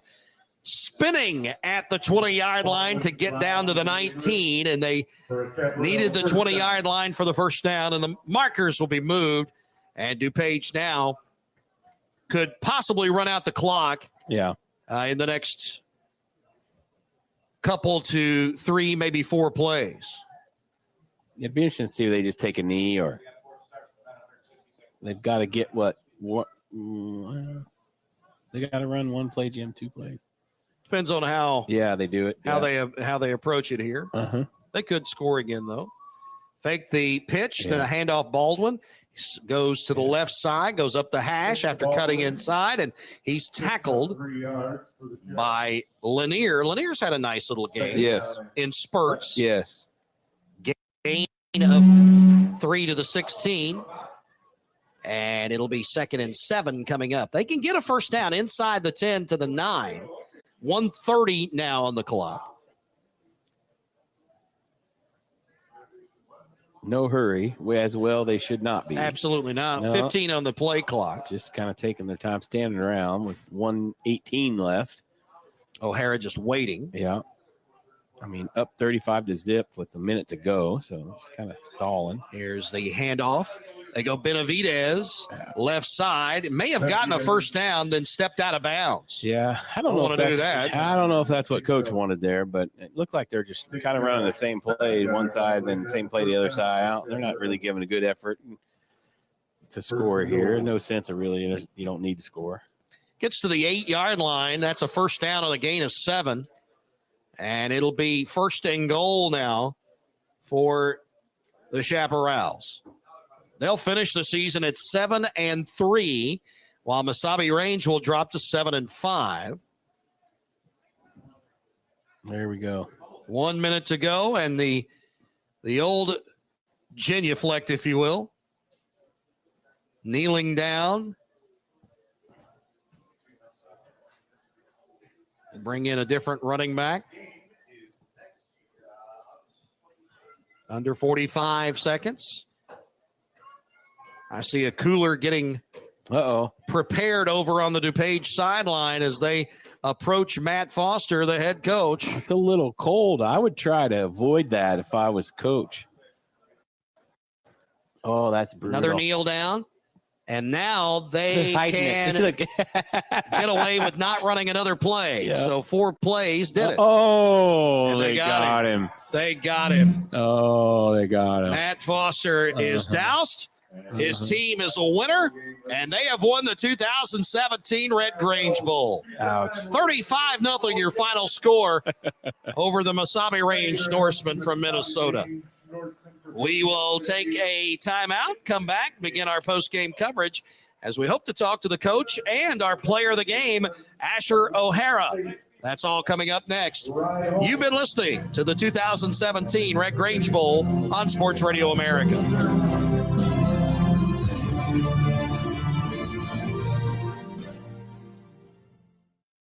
Keeping your pet happy and healthy. That's what Chewy is all about, which is why we offer veterinary diets, prescriptions, even compounded medications customized for your pet, so you can get what they need to feel good. Save on pet prescriptions and more. Visit Chewy.com today. When you're high, you feel different. But if you feel different, you drive different. So don't drive high. Brought to you by NHTSA and the Ad Council. You are listening to Sports Radio America. Sports, anytime, anywhere.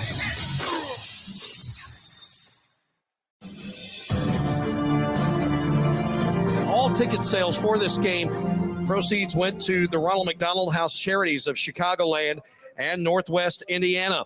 For more than 40 years, Ronald McDonald House Charities of Chicagoland and Northwest Indiana have cared for families of children with complex medical needs by providing comfort, compassion, and a sense of community. Each night, we keep more than 150 families close to the care and resources they need at 5 area Ronald McDonald houses and 3 Ronald McDonald family rooms. Allowing families to stay close to their hospitalized child supports the child's health and well-being while saving our families' hotels and food costs. To learn more or to get involved, visit ronaldhousechicago.org. Jim Tyree, Perry Williams, our player of the game today, Asher O'Hara, the quarterback of the College of DuPage Chaparrals. He leads his team to a victory by throwing for a couple of touchdowns, throwing for 3 and running for 2. Yeah. He had a big day today. Things were going his way. Yeah, he did exactly what we expected him to do, what the stat sheet said, and we talked about on the onset of the pregame, Jim. It's like some players, you can see it on the stat sheet, and they jump out at you, but it's another thing when you come and watch him on the football field, and he definitely did the same thing here. He did it with his legs. He did it with his arm, exactly what we thought he would do. We are awaiting the arrival of the head coach, Matt Foster. He is going to be coming up, we hope, to join us and talk a little bit about his win with his team today, and also the player of the game, Asher O'Hara. We're hoping to have join us here in our post-game coverage. So we'll take one more timeout before we come back for some last-moment interviews, and then we'll cut things off from our broadcast here in the Chicagoland area of the 2017 Red Grange Bowl. Back in just a moment. This is Sports Radio America.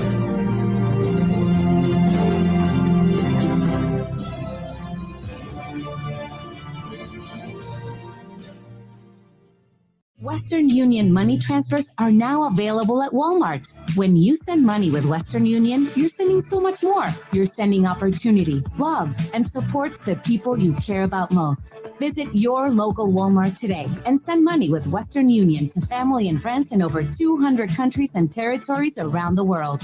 Services offered by Western Union Financial Services, Inc., NMLS 906983, or Western Union International Services, LLC, NMLS 906985. See terms for details.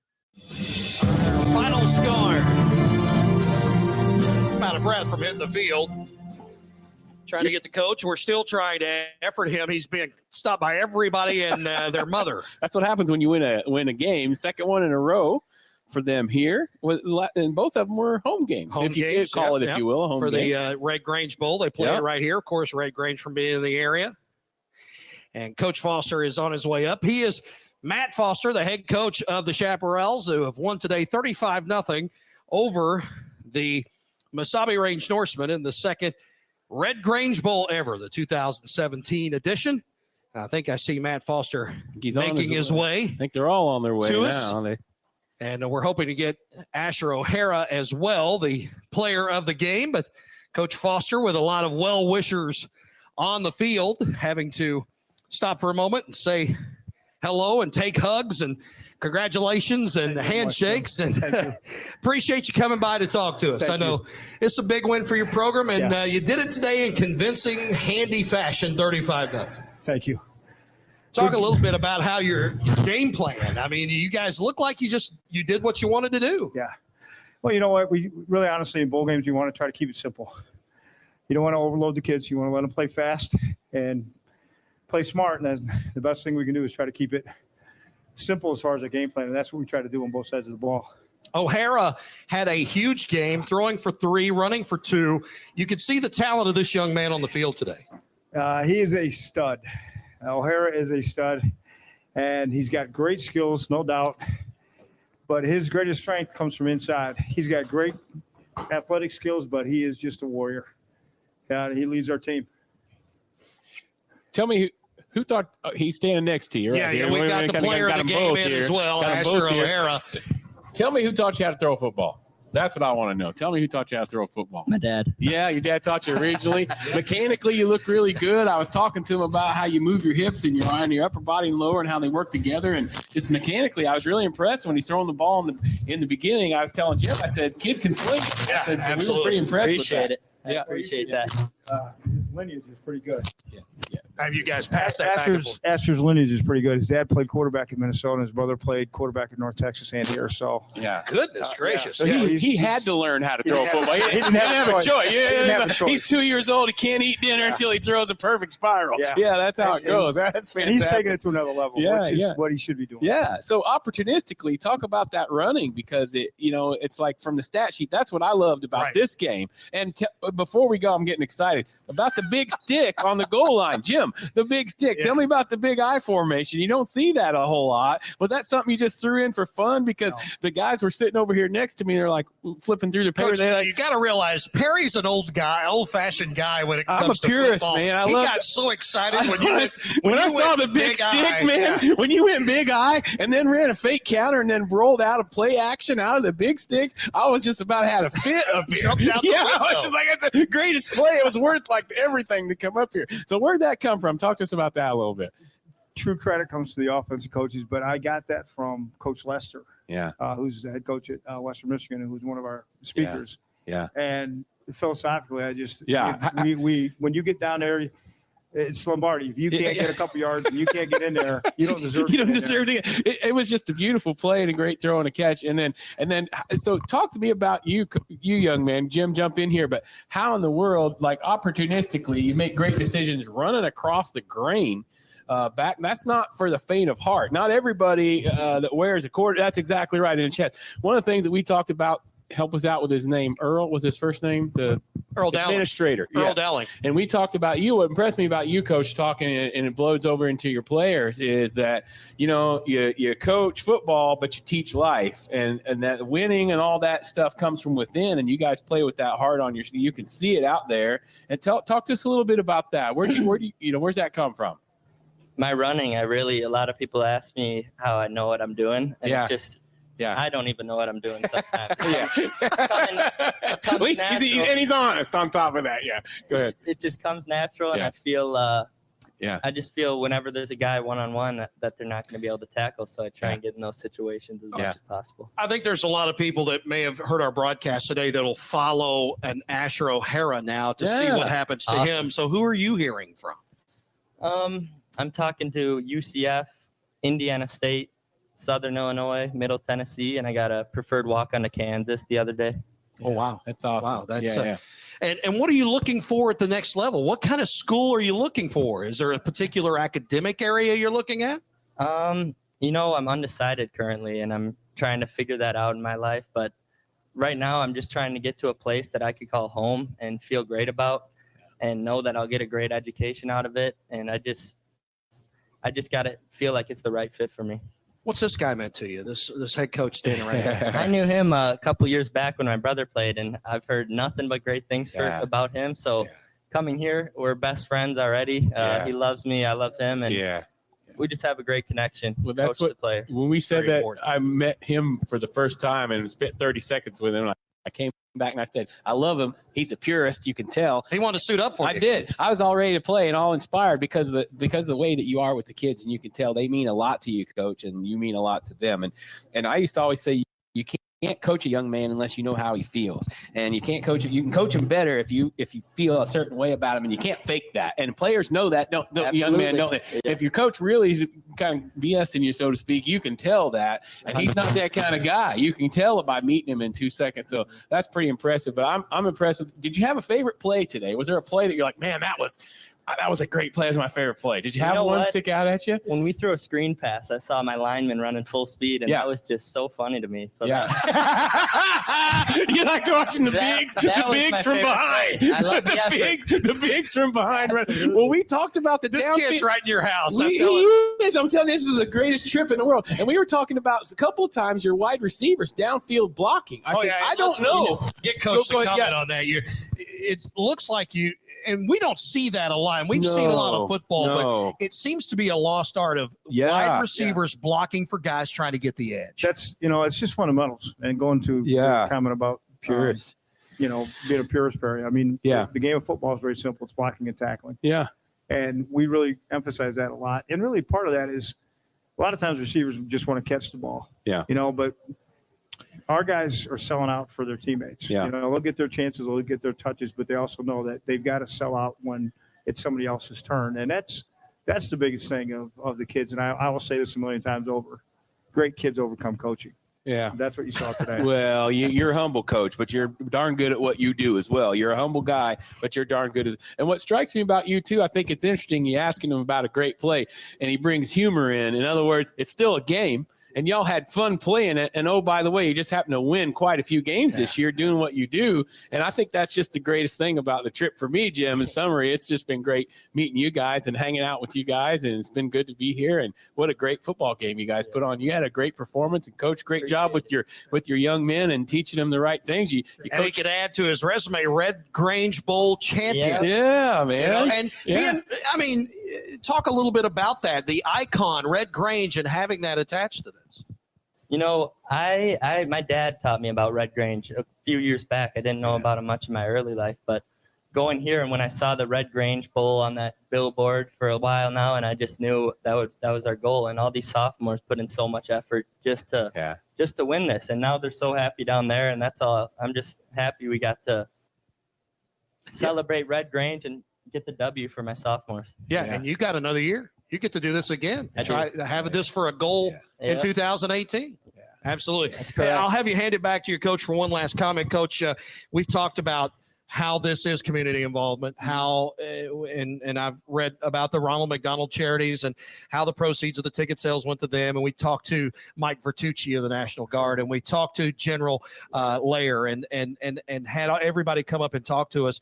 And it's obvious that this is about community involvement, but ultimately underlying all that, there is a football game that's played down here, and it's about these guys that are wearing these uniforms, these kids. Yeah. And I think you're doing a great thing here, and congratulations to you. We appreciate you very much. Thanks for letting us do this. Thank you, guys. You guys are absolutely awesome. And I cannot tell you, I can say it a million times, you have no idea what this means to these guys. Well, it means a ton to these guys to have the opportunity for you guys to come here and tell our live broadcast our game nationwide.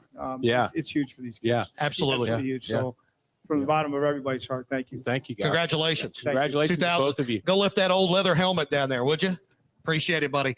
That is the head coach, Matt Foster, and our player of the game, Asher O'Hara, the quarterback of the College of DuPage, and the Chaparrals. They win 35-0 over the Mesabi Range Norsemen, and that will do it for our broadcast today. We appreciate you so much tuning in to our broadcast, and to my thanks going out to the Hilton Lyle Naperville. They housed us this weekend, the Sports Radio America crew. We appreciate what they've done for us. We appreciate the Ronald McDonald House Charities of Chicagoland and Northwest Indiana, sponsor for this bowl game. and the College of DuPage and the hospitality they've shown. My thanks going back to our studio engineer, Memphis Spence, as he controlled things from back at the house. My thanks to Perry Williams, sir. Hope you've had a good time here today and a lot of fun as we did the Red Grange Bowl. I can't say, I don't get too dramatic about this, Jim, but I've had an absolute ball. There was a fullback in the game. I got to see the big stick. I saw 3 and 4 hurdle plays. It was just a fantastic time all the way around. Plus, the wives got to come along. I mean, it's just a great trip all the way around. I'm really glad to be here with you and honored that you guys asked me to be a part of this. So thanks to Spence as well. It's a fantastic time. No problem. Glad to have you. Perry Williams. My name is Jim Tyree. We'll leave you with the final score once again from Glen Ellen, Illinois. And the 2017 Red Grange Bowl Championship goes to the College of DuPage, 35-0 over Mesabi Range. Thanks for listening to Sports Radio America.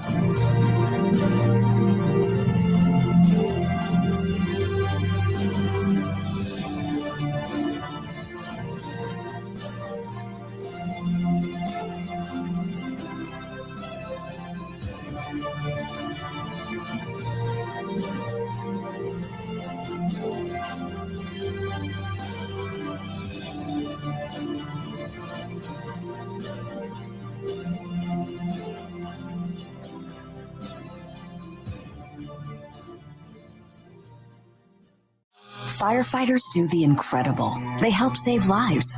So can you. Your CSL plasma donation can help create 24 critical life-saving medicines. You could give a child with an immune disorder the chance to go to school. Or give a grandma with a blood disease more chances to hear. Do the amazing. Help save lives. Donate today at your local CSL Plasma Center and make over $1,000 your first month. Varies by location and is subject to change. I was in the middle of the Atlantic Ocean when it happened. There was a sudden jolt and our submarine crashed on the seafloor. We were in total darkness. That's Dr. Dejana Figueroa, a marine biologist and STEM teacher, talking about a deep sea dive she'll never forget. It's funny, when I was a kid, I was afraid of the ocean. And there I was, 2 miles below the surface. But as a scientist, you prepare for that. Using our training and a little creativity, we fixed the sub and finished our experiments. The dive was just too important. Every dive gives us glimpses at things few people ever get to see. Glowing creatures, fiery undersea volcanoes. When we got back to the surface, I kissed the ground and called my mom, of course. But you know what? I wouldn't trade that dive for anything. Dr. Figueroa uses her passion for STEM to discover new things and make the world a better place. She can STEM, so can you. Check out She Can STEM for more stories and inspiration. A message from the Ad Council. You're listening to Sports Radio America.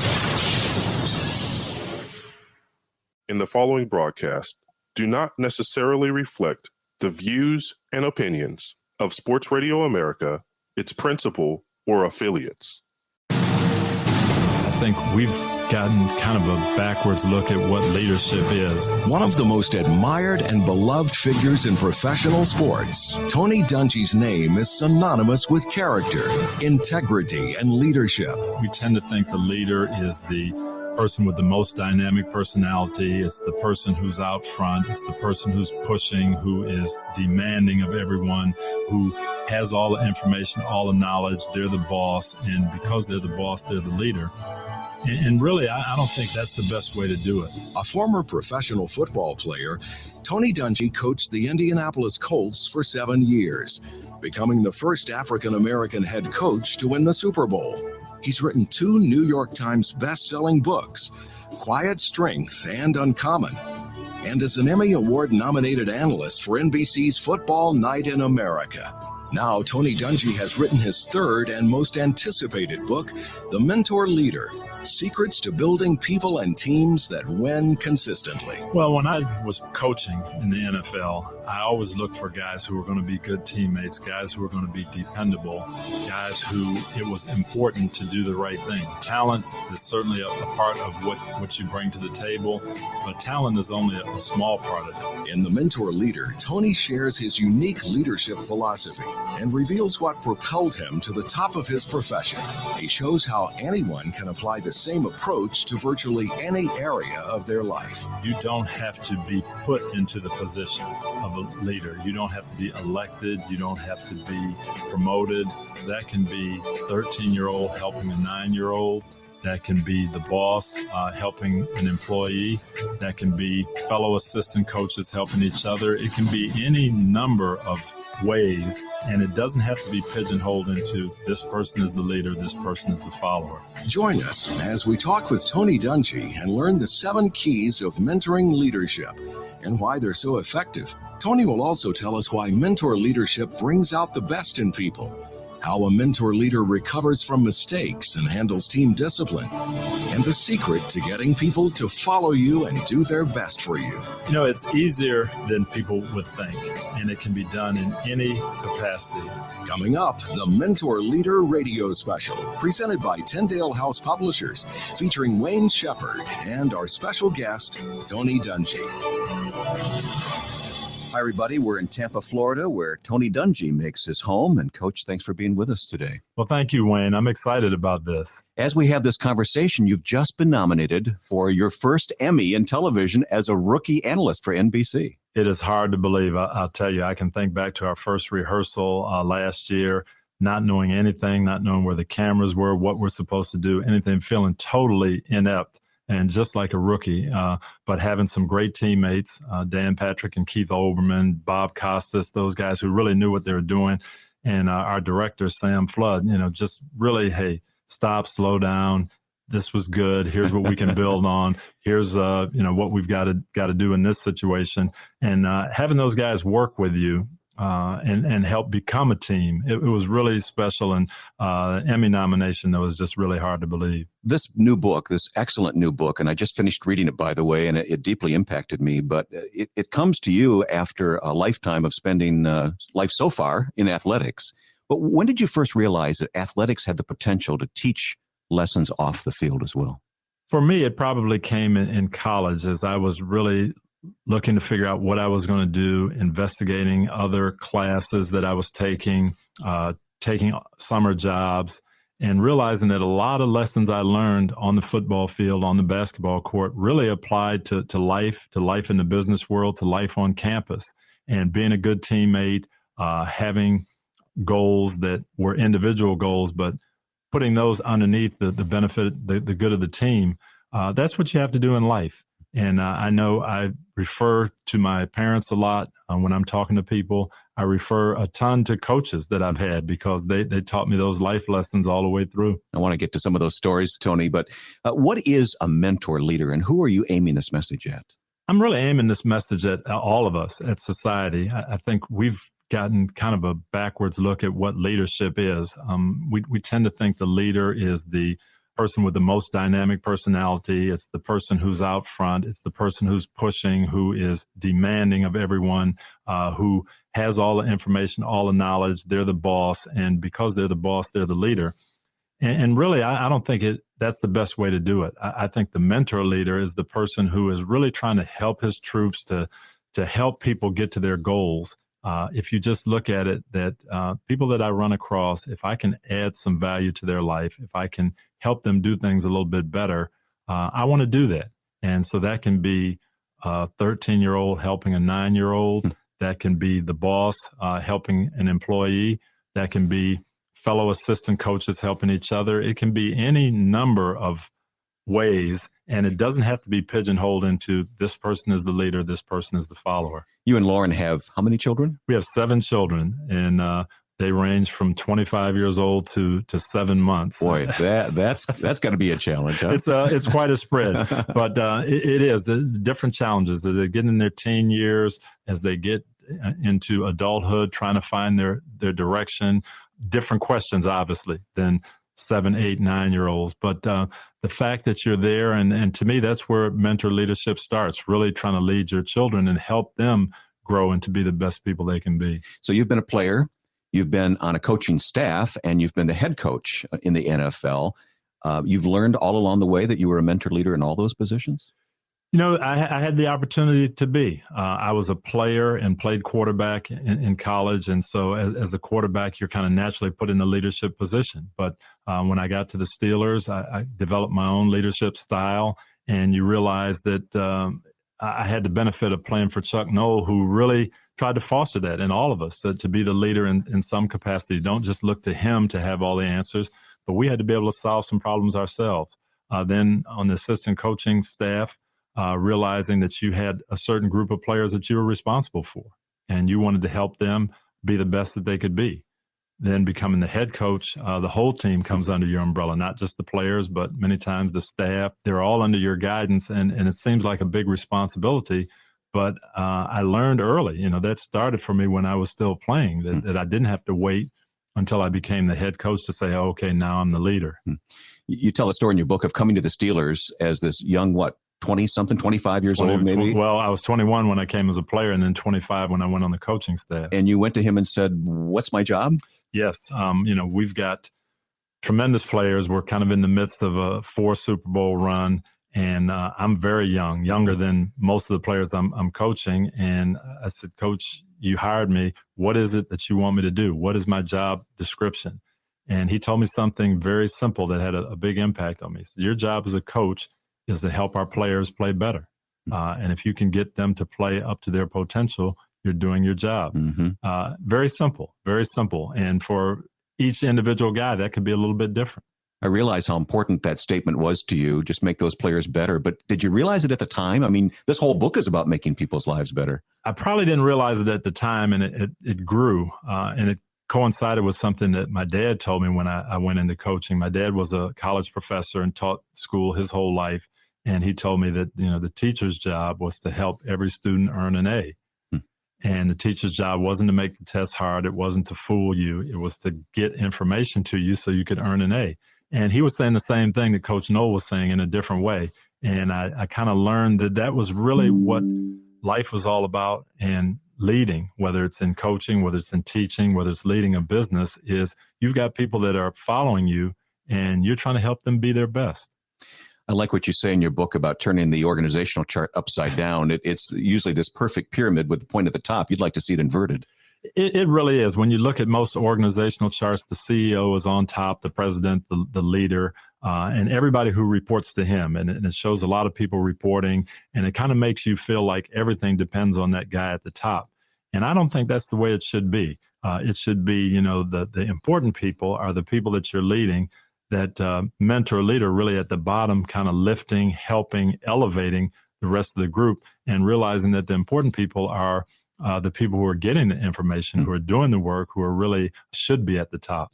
Tony, I'm not going to make this an episode of This Is Your Life, but I do want to take you back to junior high school and the story of Mr. Rockmore, a junior high assistant principal. Now, you were obviously very young, and he didn't know how you were going to turn out as a person and what you would do in life, but he invested himself in you, didn't he? Yes. Leroy Rockmore was our middle school assistant principal, had a tremendous impact on my life.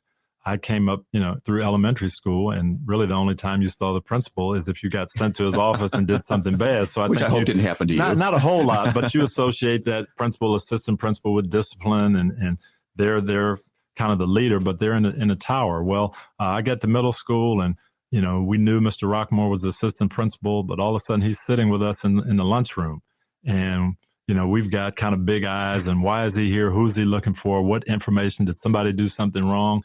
And this happened day after day. And we found out that he was just there getting to know us and talking about basketball and football games, who we're playing next week and how we're going to beat them, and what was going on in people's lives. How's your brother doing? Things that I just didn't expect. Well, over the course of 3 years in middle school, he became a friend. As well as the principal. And, he laid out the discipline when it was necessary, but we looked up to him. And he's taken us to high school games and just different things and being around. Well, fast forward to my senior year in high school, and I had a disagreement with the coach, and I quit the team. And Mr. Rockmore called me and said, I want you to come over to my house. Why are you quitting? You love football.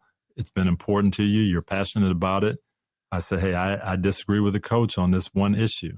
You can't let one disagreement stop you from doing things you really love, you really enjoy. Think about it. And I did, and I went back to the team. But it all started from him sitting down at the lunch table 7 years earlier and just being a friend. Think of how different your life could have been if you had walked away from that high school team. I thought about that as I was walking up on the platform to get the Super Bowl trophy after we beat the Bears. You know, you think about who had an impact. And yeah, Coach Knoll and Coach Stahl, my college coach, and Terry Bradshaw and all these guys that helped me, and Denny Green. But then I thought, hey, you know, if Leroy Rockmore hadn't come to me that summer night and said, let's talk. If he hadn't sat down at that lunch table when I was in the 7th grade, I'd been doing something totally different. Well, Coach, this is a great challenge to all of us listening today. When we come back, I want to talk about specifically what do we do as mentor leaders? And I want to talk about Jesus as your example and our example of a mentor leader. You're listening to the Mentor Leader Radio Special with Wayne Shepherd and Tony Dungy, based on the new book by Tony Dungy called The Mentor Leader: Secrets to Building People and Teams That Win Consistently. If you'd like more information on Tony Dungy and his new book, The Mentor Leader, visit thementorleader.com. There you can sign up for updates on Tony, read what people are saying about him and his strong faith in God. Sign up for Tony's podcast, talk to Tony Dungy on his blog, and enter to win a free signed copy of his new book and more. It's all at thementorleader.com. If our motivation is really to help people, that's when we're going to be successful. That's when we're going to do something long lasting. And that motivation really doesn't come within us. It's not human nature to help the other person before we help ourselves. That's got to come from Christ. And pointing people to the Lord, that's the ultimate message in the book. More with Tony Dungy after this break. Family. It looks a little different for everyone. For some, it's mom and dad. For others, roommates who feel like family. And for others, it's your significant other, their golfing buddies, your children, a high school soccer team starting lineup, and oh look, they're all taking you up on the offer to stay for dinner, really testing the limits of that phrase, the more the merrier. But no matter where you call home, Geico makes it easy to bundle and save on home and car insurance. Easier than making 3 frozen pizzas and assorted frozen veggies into a cohesive meal. For the true crime addicts, Discovery Plus has the largest library of true crime content ever. With thousands of shows to choose from, you can binge all of your favorites, plus new exclusive original series. Your investigation starts here. Discovery Plus is the streaming home of true crime, food, nature, paranormal, home, romance, plus so much more. And it's just $4.99. Start your free trial today. Wow, I've got a whole 5 minutes before my next call. What should I do? Grab a snack? Nah. Text with mom? That's more than a 5-minute proposition. I have been looking at getting a new bank account. Is that even possible? Can't believe you have extra time? You won't believe what you can do with it. Open a Regions checking account online in as little as 5 minutes. Then enjoy award-winning service and banking tools and tech that help you live in the moment. Learn more at regions.com/live in the moment. Regions Bank, member FDIC. Here's today's STEM tip.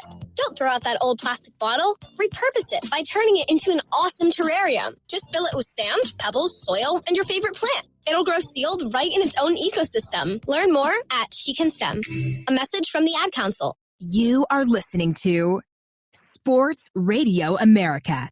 Sports. Anytime, anywhere. In the following broadcast, do not necessarily reflect the views and opinions of Sports Radio America, its principal, or affiliates. Just little things that you say, the way you carry out your job can have an impact on people years later. And Coach Knoll certainly did with me, things that I remember, from 30 years ago, the way he talked about things. So it makes me careful of what I say and how I act and what I do now.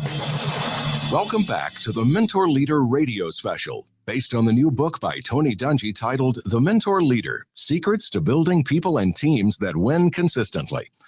Well, now let's return to the discussion with Tony Dungy and Wayne Shepherd. Coach, we've been talking about becoming mentor leaders from your own experience in the world of football. And as you said, it can be anyone in any walk of life who are looking to help someone else better the life and add value to their life. That's what it's all about. It really is. And it doesn't have to be the recognizable name. It doesn't have to be the person who is appointed the leader. Leaders come from everywhere. That's one of the things that I've really come to realize from my sports career, that some of your best leaders were not necessarily the star players. They were not necessarily the people that fans would have noticed, but leaders come all shapes and sizes on your team. Of course, we also look to the scriptures and the example of Jesus. I know you do, and see him as the ultimate mentor leader. I really do. I saw that mental picture of the Middle Eastern shepherd, and Christ talked about it so much, gave so many examples of the sheep and the good shepherd. And we don't really know that picture because we don't see it in this country, the United States. But that shepherd who just knows the sheep so well, is so familiar with them that they follow him. He's out front, and he's not pulling them along. He's not behind them, pushing them, but he is walking and leading, and they know that the shepherd is walking in the right direction, and they follow him. And that's what Jesus did. And I think that's the example that he laid out for us, and what I've always tried to follow. Of course, he's the example in all of this to us, but you, in your book, The Mentor Leader, take us to the upper room where Jesus is actually washing the feet of his disciples, and Peter objects. And you bring out in the book, and I never thought about it this way, that he objected, but he didn't offer to do it. Well, I think that was the key point that Christ was pointing out. Here's something that needs to be done, and the leader many times has to make sure that it gets done. And he did it in such a way to set an example for those guys, and he used it in that way. But he did something that had to be done, rather than just say, okay, John, you do it. Peter, you do it. I'm going to do it, but give you the example of why and how. And to me, that's a great example of leadership. It was an act of service. An act of service, but it made a point, and it told a story to those 12 that they never forgot. Let's spend our last few minutes kind of building up the confidence of those who are beginning to get a vision for being a mentor and a leader in people's lives, and just talk more about what that looks like and how to get going. It's easier than people would think, and it can be done in any capacity. Larry Fitzgerald is a great receiver with the Arizona Cardinals, and my son really looked up to him. I just mentioned to Larry that, hey, my son really looks up to you, and he wrote him a letter and just said, hey, look up to my skills, but more than anything, get your degree, study, listen to your parents. Eric, my son, put that letter up on his door, still has it there. Just a 5-minute little note had a tremendous impact on a young person. So it can be done any number of ways. And that's the thing, just being intentional and saying, I'm going to look for those opportunities. I know it's very important to you that part of what a mentor leader does is encourage people spiritually and put them on track with God. Talk about that for a moment. That is a desire of yours, isn't it? It is, and that's the underlying message in the book, that if our motivation is really to help people, that's when we're going to be successful. That's when we're going to do something long-lasting. And that motivation really doesn't come within us. It's not human nature to help the other person before we help ourselves. That's got to come from Christ, and pointing people to the Lord. That's the ultimate message in the book.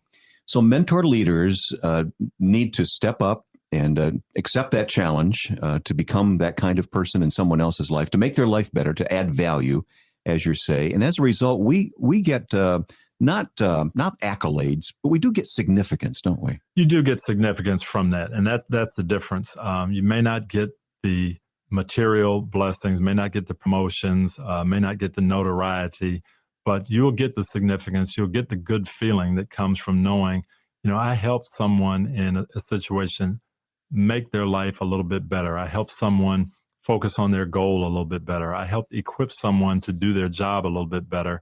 And those things, I don't think you can put a price tag on. Another quality of the mentor leader is perseverance. And you certainly have persevered, and many people do, but we are often tempted to quit. And you tell a story of good old Mean Joe Green for the Pittsburgh Steelers. I want you to tell that story, Tony. Joe Green is a Hall of Fame player, was the defensive captain of the Steelers, was the unquestioned leader. And I came 7 years after Joe had been there. And I was a young guy, and he told me that he almost didn't make it to that position of captain and leader because in 1972, he was ready to walk away from the team. This was on the verge of their success and all those Super Bowls they won in the 70s. Exactly. A team that would go on to win 4 Super Bowls in 6 years, but in 1972, they were struggling, not winning as consistently, and Joe didn't know if it was ever going to happen. He had listened to Coach Noel, he believed it, but it just didn't seem like he was seeing the results. Packed up his locker, went to the airport, told Coach he was leaving. Fortunately, one of the other assistant coaches, one of his mentors, went and got him and said, hey, we're making progress. You just have to persevere. Don't quit when we're right on the verge of something great. Well, he was discouraged because that was the year the Dolphins went undefeated. It was the Dolphins' undefeated year, and that's exactly what happened. He had seen the Dolphins play on Monday night and just look like a machine and say, why can't we look like this? I've been here 4 years, and we don't look anything like this. It's not going to happen. Joe comes back. 2 weeks later, they put Franco Harris in the starting lineup, and the team takes off, wins 7 straight games, and that's the beginning of the Steel Curtain and the Super Bowls. But Joe Green told me, I was one flight away from missing out on that. And the assistant coach who came and got me and encouraged me, that was the difference. And I've often repeated that story to my teams after disappointing losses or after stretches where they don't think we're making as much progress as we are. As a leader, I can see the progress. You may not, but you have to persevere. We've all got to hang in there. Otherwise, you'll miss out on a tremendous blessing. His decision bore consequences for him as an individual who went on to just a fantastic career in Super Bowl rings, but it also bore consequences for the whole team.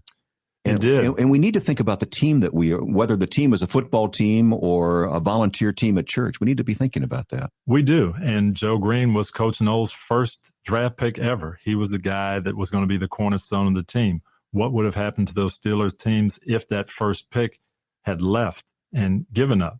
It would have not only taken the talent that Joe had, taken that away from the team, but it would have been very symbolic. And because the leader hung in there and did persevere, it allowed other people to have that vision and that dream, and it took off. And it allowed him to tell me that story and for me to tell that story to a team a generation later when I was with the Colts and we kept getting beat by New England and it didn't look like we're ever going to get over the hump. And I said, hey, just don't quit. Don't give up just before it happens. A lesson I learned from Joe Green. Yeah. Tony, we have listeners in just every corner of the country listening and all walks of life and just the diversity of people out there. Look them in the eye and challenge them to become mentored leaders and what difference they might make in someone else's life. Our society, if we're going to grow, we have to help each other. And there are so many talented young people with great potential that just need a helping hand to get where they need to go. There are so many people who are on the verge of giving up, like Joe Green, very, very close to saying, I don't know if this is worth it. I can't reach my goal. And all they need is that pat on the back, that help, that encouragement that, hey, you can get this done. And that's what we need to do to make a difference in our schools, in our communities, in our businesses, everywhere, just helping where we can. And if you do that, you'll be amazed at the results. Well, Coach, when all is said and done, what's the main thing you want us to take away from this conversation today about being a mentor and a leader in someone else's life? Really 2 points. Number one, the idea of how we lead, that it doesn't have to be from dominance. It doesn't have to be from having the loudest voice, but we can lead from that ability to serve, to help, to lift others up. And then number two, that everybody can do it. It doesn't have to be, let's look around and see who else can be the leader. What can I do to help? What can I do to make the situation better? Who can I assist? And if I can, then in that moment, I'm the leader. Well, we're going to read this book, The Mentor Leader. We're going to watch you on NBC on Football Night in America, and we're going to watch you hopefully receive that Emmy Award that you've been nominated for as a rookie analyst with NBC. God has really blessed your life, and you're blessing our lives, Tony. Thank you. Thank you very much, Wayne. He has blessed me tremendously, and that's part of the reason for this book, to encourage other people to give back from the blessings they've received. How can we pray for you and your family? I think you can pray for us, just that all the projects, all the busyness doesn't supersede that main thing, which is leading my family correctly. You've been listening to the Mentor Leader Radio Special, featuring Coach Tony Dungy and Wayne Shepherd as they discuss Tony's new book, The Mentor Leader, Secrets to Building People and Teams That Win Consistently. Tony says your only job is to help your players be better. That single idea had a huge impact on Tony when he heard it from one of his earliest mentors. And it led him to develop the successful leadership style so admired by players and coaches throughout the NFL. The Mentor Leader is Tony Dungy's third book and offers some new and inspirational life principles that can be followed up from his other two books, Quiet Strength and Uncommon. If you'd like more information on how you can be a mentor to people in your life, visit Tony Dungy's website at thementorleader.com. There you can sign up to receive updates on Tony, read what people are saying about him and his ministry, sign up for Tony's podcast, follow Tony Dungy on his blog, and enter to win a free signed copy of his new book and more. It's all at thementorleader.com. The Mentor Leader Radio Special is a production of Tyndale House Publishers in association with Westar Media Group. Thanks for listening. Finding the right person for the job isn't easy. Just ask someone who hired a karate teacher to trim their hedges. Man, these shrubs are not made of plywood. Don't worry, another few chops should do it. Yeah! Nope! Yeah! Dang! But if you've got an insurance question, you can always count on your local Geico agent. They can bundle your policies, which could save you hundreds. Oh, this treehouse looks like particle board. Yeah!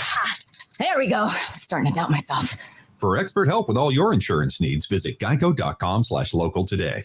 If you are seeking a skilled photographer in Northeast Ohio with experience in capturing documentary-style photographs for various occasions such as family events, weddings, graduations, sporting events, and other special occasions, look no further than Colleen Moore Photography. Accessible via ColleenMoorePhotography.com, or she can be reached at 330-314-7547. Colleen sends her best wishes to the Mineral Ridge Rams for a fantastic season. Go Rams!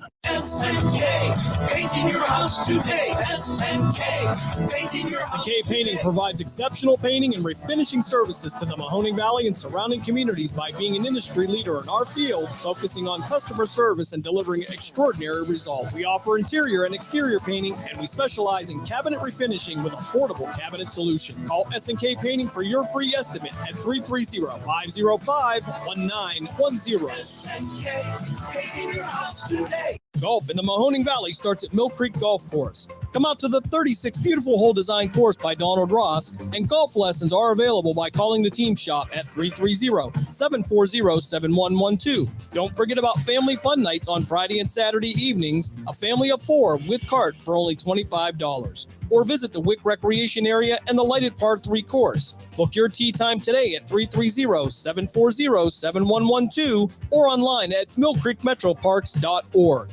Looking for future leaders we can believe in? Look no further than the high school student athletes right here in Ohio. High school sports teach young people how to be effective leaders. It includes learning to listen, accepting responsibility, being a good role model, and it's about respect. The result, it transcends sports. It gives us hope for the future.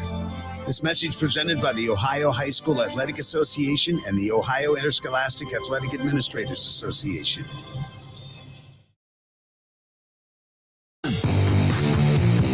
From high school to the pros and everything in between, you're listening to City View Sportscast, part of the iMedia One network. Golf in the Mahoning Valley starts at Mill Creek Golf Course. Mill Creek Golf Course is the host venue for the AJGA PGA Hope Program, 8 high school teams, and 2 collegiate teams. Mill Creek Golf Course is your Callaway certified golf club fitting facility. It was named the PGA of America's National Merchandiser of the Year for a public facility 2022. Book your tee time at 330-740-7112 or online at millcreekmetroparks.org. During the fall and winter, grilling season never ends, and Gessler Propane is your local supplier that makes sure you get your hard-earned money's worth. Why go to gas exchanges to pay higher prices for tanks not filled to capacity? Gessler Propane makes sure you're prepared for year-round grilling with 100% filled tanks at a reasonable cost. See Bob Monday through Friday, 10 to 4, and Saturday, 9 to 3 at Gessler Propane, 702 Youngstown Poland Road, Struthers, or call 330-755-9119. Gessler Propane. They got gas. Whether you are a professional football champion or a fantasy football champion, Martusio Chiropractic is the place to recover from all your sports injuries. Proudly serving Trumbull County, Martusio Chiropractic is located at 369 Niles Cortland Road in Warren. Martusio Chiropractic accepts most insurance plans, now accepting new patients and offering some same-day appointments. For more information or to make an appointment, call Martusio Chiropractic at 330-856-9595. Miss an episode of By All Means, and you could miss a lot. That was also a big draw when Major League Baseball talked to us about this concept and if we would be interested in moving into this league, was the vision that we'd have State College, Williamsport, West Virginia, all three really strong. By All Means, Tuesdays at 5, right here on Western Reserve Radio and streaming live on westernreserveradio.com. Questions that we have for him regarding the structuring of, the league itself and, the 65 game rule for awards, et cetera, all of which we're going to get into. But, David, obviously, I want to thank you for climbing aboard. It's great to have you with us. The first thing I really want to get to is where exactly right now do you think the league is in terms of popularity / I don't say quality of play, because the athleticism is at a level unlike anything we've ever seen, and how many will man in the room. But just in terms of popularity of the league, and I'm not talking about the NBA fanatic. I'm talking about the general populist sports fan, because a lot of people seemingly are turned off by some of the attitudes of the players, by players sitting out in the fan, load management. Where, since you follow it so closely and you talk to so many, where do you believe the league is at right now vis-a-vis the sports fan in general, not just the NBA basketball fanatic? Sure. Well, Al, it's a very good question. I'm a hardcore NBA fan. This is not an indictment of Adam Silver, who is one of, if not the best commissioner of any professional sport in my lifetime, at least when it comes to North America. He has done a wonderful job at being progressive, at being 2 steps ahead of everything, his relationship with the players. So I want to be very clear about that. It's not from a leadership perspective.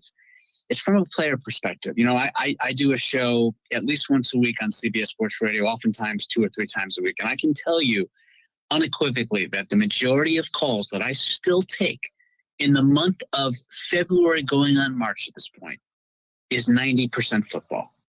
And that tells you how big football is and how much it reigns in this country compared to the NBA. I think the All-Star game is very symbolic of how a lot of people feel. And I'm talking about the casual fan. I'm not talking about the diehards like Al and myself and John Lund to some extent. But when you look at the All-Star game, it's very evident and clear. Today's players don't care nearly as much as the guys in yesteryear from the 80s and the 90s. It's not even close. Those games were competitive. I even go back to that 2002 All-Star game, and I believe it was 2002, when Steph and AI were leading, and not obviously the artificial intelligence that we all so much talk about these days, but more like the nickname Allen Iverson. I remember the time when those guys were going back and forth with the West, and down the stretch, that game was competitive, man. And they had pride, and they cared about who won. And they really not only put on a show, but they played the game the right way. And fans could appreciate that. Fans could appreciate Larry. Fans could appreciate Magic. I don't know if there's a great appreciation from the casual fan for today's NBA basketball player. I don't think that exists. I think the Kobe's of the world, the MJs of the world, the guys that are willing to play 75 games a year, the guys that understood that every fan plays top dollar, or at least most of them, to get in an arena and see them for an opportunity of a lifetime. And half the time, you don't even know if they're going to play. And Adam Silver, I give him credit for having these, 65 game, institution and the regulation that dictates if you win certain awards. I think that's a great idea. But the reality is these guys don't really care about regular season awards anymore. They just care about their brand. They care about their social media presence. And it obviously raises its ugly head when it comes to drawing in the casual fan in terms of, liking professional basketball in the States. Do you think, because here's one thing that just I can't wrap my arms around. Yep. Every time I watch an NBA game, no matter where it is, right, these arenas are packed. And these tickets are not cheap.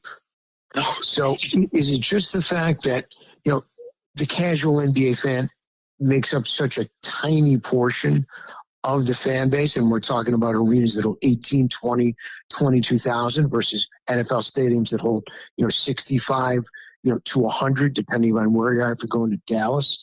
Sure. Because, we've got our NBA lifers, our guys who love basketball and gals who love basketball, and we're going to watch and we're going to admire. But at the same time, we're disgusted with what we saw, during the All-Star game. We're turned off. We're taken aback. We can barely watch it. And all we can do is be critical of what we're watching and thinking back to the days of the old report when things were what they should be now. All right. So is it just that, that there are enough in the major cities to fill these arenas, and so many others are being turned off by the attitude of the bulk of today's NBA players? Wow. I mean, you witnessed what happened on Wednesday between LeBron and the Clippers in the fourth quarter, right? Indeed. So there are plenty of fans that still very much follow every single step that LeBron takes. Same can be said about Steph Curry, Giannis Antetokounmpo. It's a star league. It always has been. It's amplified in the 2020s. It's the biggest star league in North American professional sports, bar none. So you're always going to have a big following. But compared to the NFL, it's night and day. We're talking about 40, 50, 60 million people tuning in to watch these games compared to 10, 15 when it comes to the NBA. Now, the NBA, in terms of gate revenue, in terms of people showing up and putting their fannies in the seats, that's going to be there. It's going to be there for MSG. It's going to be there for Crypto.com Arena because they're such strong brands. But in terms of the kind of numbers that football does, they bring in a lot of casual fans. Now, listen, we can go down to Taylor Swift rabbit hole if we want to. But even before Taylor Swift, they were still averaging 50, 60 million viewers when it comes to national televised games. The NBA is not doing that. And by the way, and you're not asking me to, Sal, but I will take issue with this.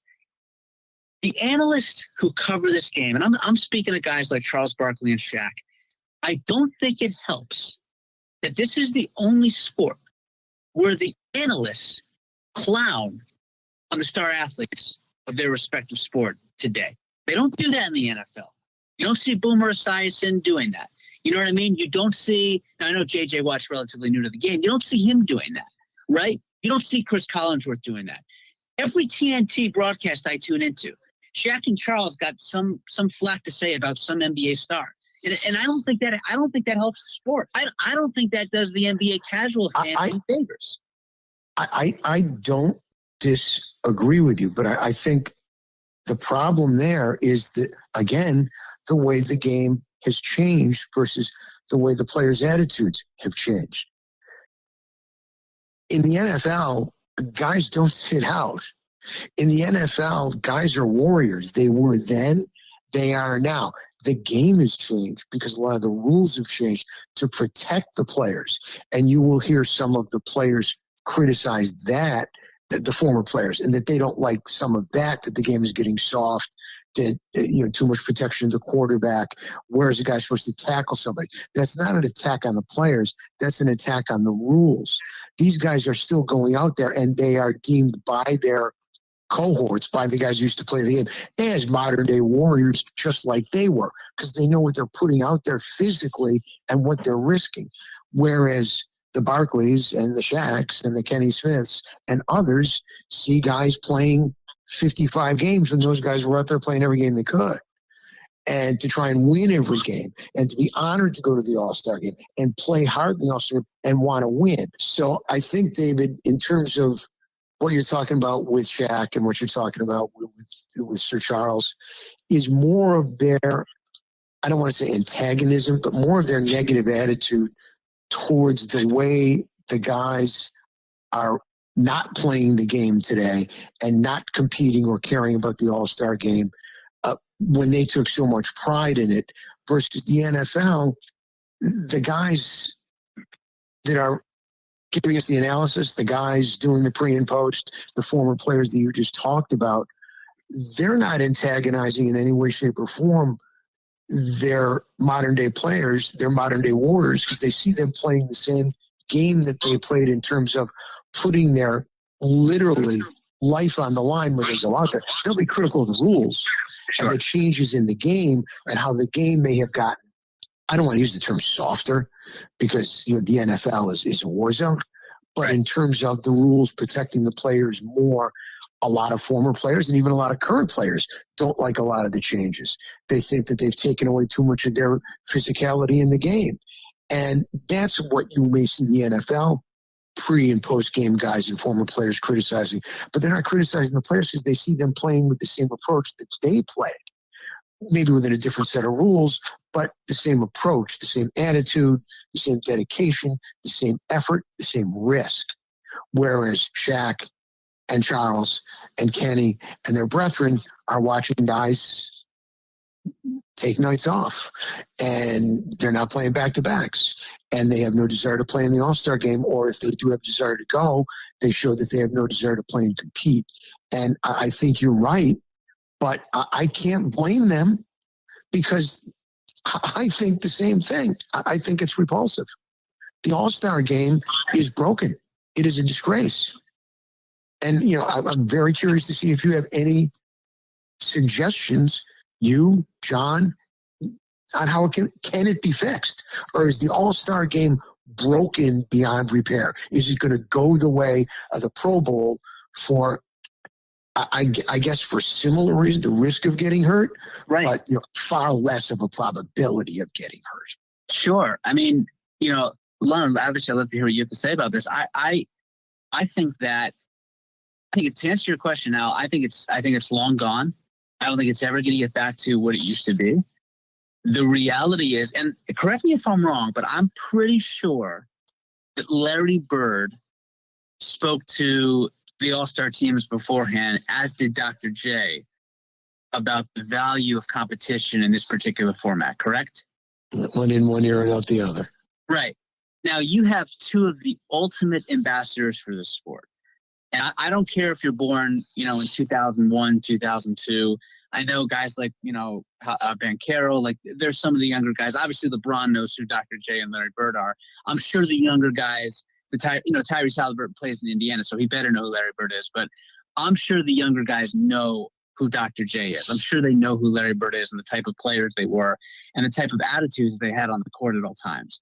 If those guys can't get through to these modern day players, I don't know how you're going to get through to them. And so I think it is a lost cause. I think you can have all kinds of ideas, like you play for charity. I heard, it might have been Donovan Mitchell this out there. You make a Rutgers Park type of environment where you have an announcer and you have a hype guy. And so it kind of gives it a feel where, you're going mano y mano. You're just not going to let someone else clown you in an All-Star game. You're not going to let somebody else score on you. I've heard all kinds of suggestions. I think it is long gone, the days of playing competitive basketball at the All-Star game, because guys just want to have an easy cakewalk. That's where it has come to. And players, more than ever before in the NBA, they're getting paid more and more by the year, and they're going to feel more empowered by the year. And so what makes us think, oh, yeah, that's the time they're really going to care about the fans? No, it's going the exact opposite direction. Come up with something that's entertaining, like have all-stars of the past. I think that'd be really interesting. I'm not saying guys like Michael Jordan would play or Magic or Larry, but if you have recently retired guys, something like the Big Three, and you have guys 4 or 5 years removed, or maybe you have the older guys versus the younger guys, something like that. But what we're doing right now in this particular format, it's not going in the right direction, and that's not going to change anytime soon. Let's take a quick break to pay the bills. He's Al Renato. I'm John Lunn. We'll be right back with the new report, old report, here on Sports Radio America.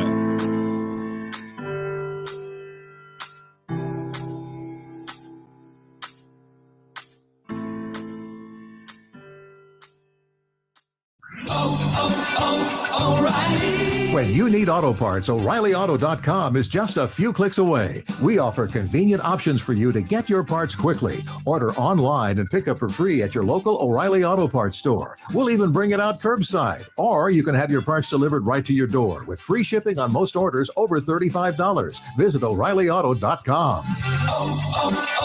O'Reilly Auto Parts. Spectrum One is a big deal. You get Spectrum Internet with the most reliable internet speeds, free advanced Wi-Fi for enhanced security and privacy, and a free Spectrum Mobile Unlimited line with nationwide 5G included, all while saving big. For the big speed, big reliability, and big savings you want, get Spectrum One. Just $49.99 a month for 12 months. Visit spectrum.com/big deal for full details. Offer subject to change. Valid for qualified residential customers only. Service not available in all areas. Restrictions apply. Looking for a fun way to win up to 25 times your money this basketball season? Test your skills on Prize Picks, the most exciting way to play daily fantasy sports. Just select 2 or more players, pick more or less on their projection for a wide variety of stats, and place your entry. It's as easy as that. If you have the skills, you can turn $10 into $250 with just a few taps. Easy gameplay, quick withdrawals, and injury insurance on your picks are what make Prize Picks the #1 daily fantasy sports app. Ready to test your skills? Join the Prize Picks community of more than 7 million players who have already signed up. Right now, Prize Picks will match your first deposit up to $100. Just visit prizepicks.com/get100 and use code GET100. That's code GET100 at prizepicks.com/get100. For a first deposit matchup to $100. Prize Picks, daily fantasy sports made easy. 180 over 111, and I had a stroke. I couldn't speak or walk. This is high blood pressure. Get back on your plan. Go to loweryourhbp.org. Brought to you by the American Stroke Association, American Medical Association, and the Ad Council. You are listening to Sports Radio America. Sports, anytime, anywhere.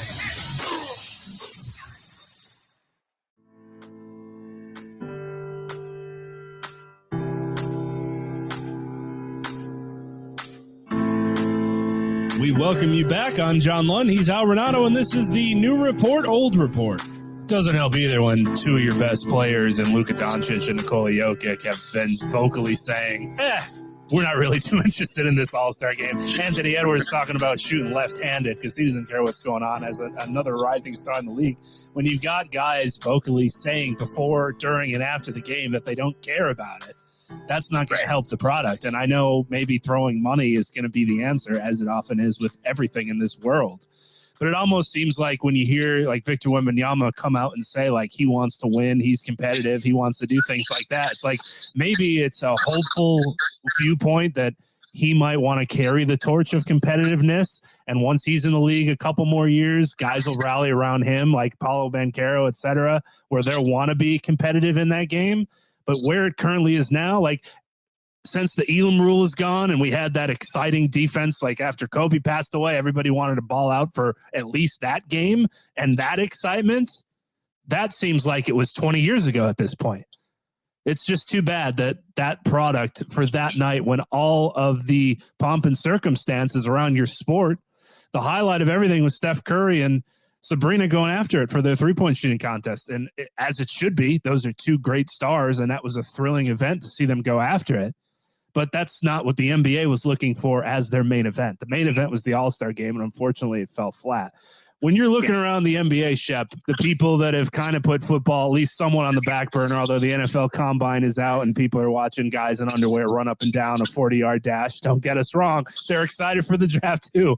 What are some of your major storylines that people should be interested in if they're just getting their toe re-wet for the NBA, starting with what LeBron did, beating the Clippers by himself last night in the fourth quarter? A great way to start that off. But what are you looking at around the league as some of the bigger storylines to look out for?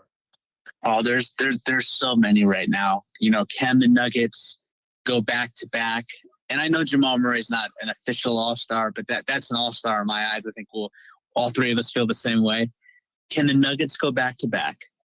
They were dominant in last year's postseason. I know there's this narrative that they're not dominant, 16-4, and the games you lost are all by 3 possessions or less. That's pretty dominant to me. That's a better record than even what the Warriors had in the playoff run back in 2018 with KD, Steph, Clay, Draymond, etc. That's one storyline. Another storyline is, can LeBron and AD make one final push together as a dynamic duo? Can the play of the Warriors continue to ascend with the emergence of Jonathan Kuminga, with Klay Thompson coming off the bench, with Draymond Green back and seems to have his head on straight? That's definitely a storyline to look after. Can the Boston Celtics, and they're running away with the Eastern Conference right now in terms of win-loss record, but the question for Tatum and Brown has always been, can they deliver the goods when it matters most in the playoffs? That's something to look after. Can the Milwaukee Bucks figure it out with Damian Lillard, Giannis Antetokounmpo, and a new addition in Doc Rivers? Can that go in the right direction? Apparently it was with Adrian Griffin, but that wasn't good enough because, oh my God, he held guys accountable.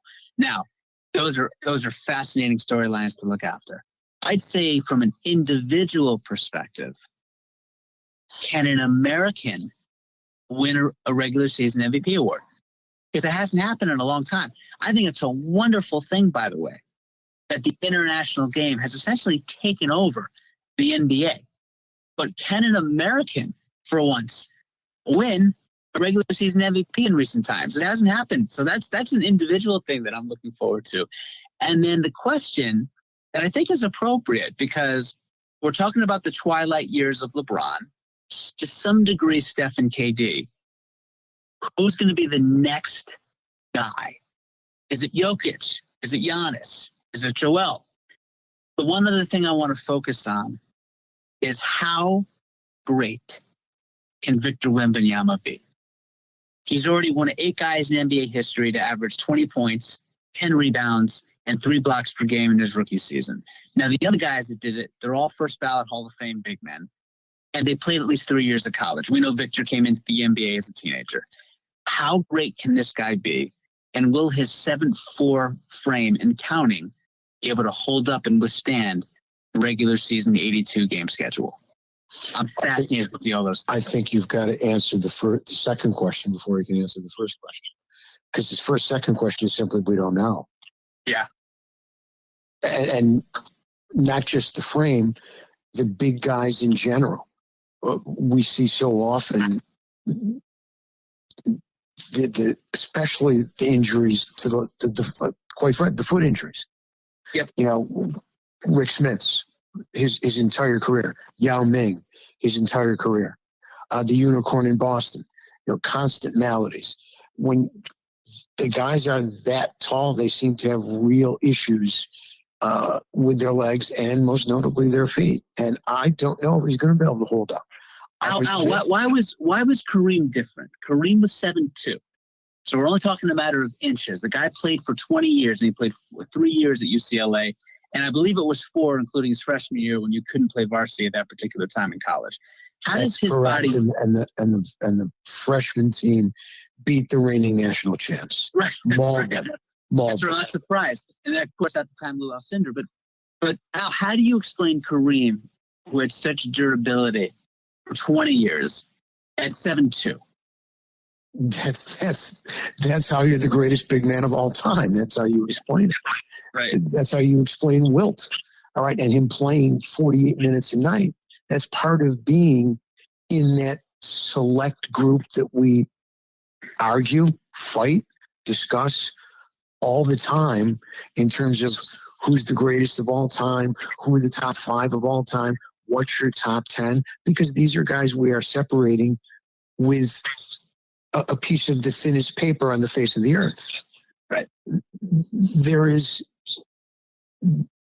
we're talking about absolute positive greatness of all time, not just good, not just terrific, not just great, but the very greatest. So to be the very greatest, what do you have to do?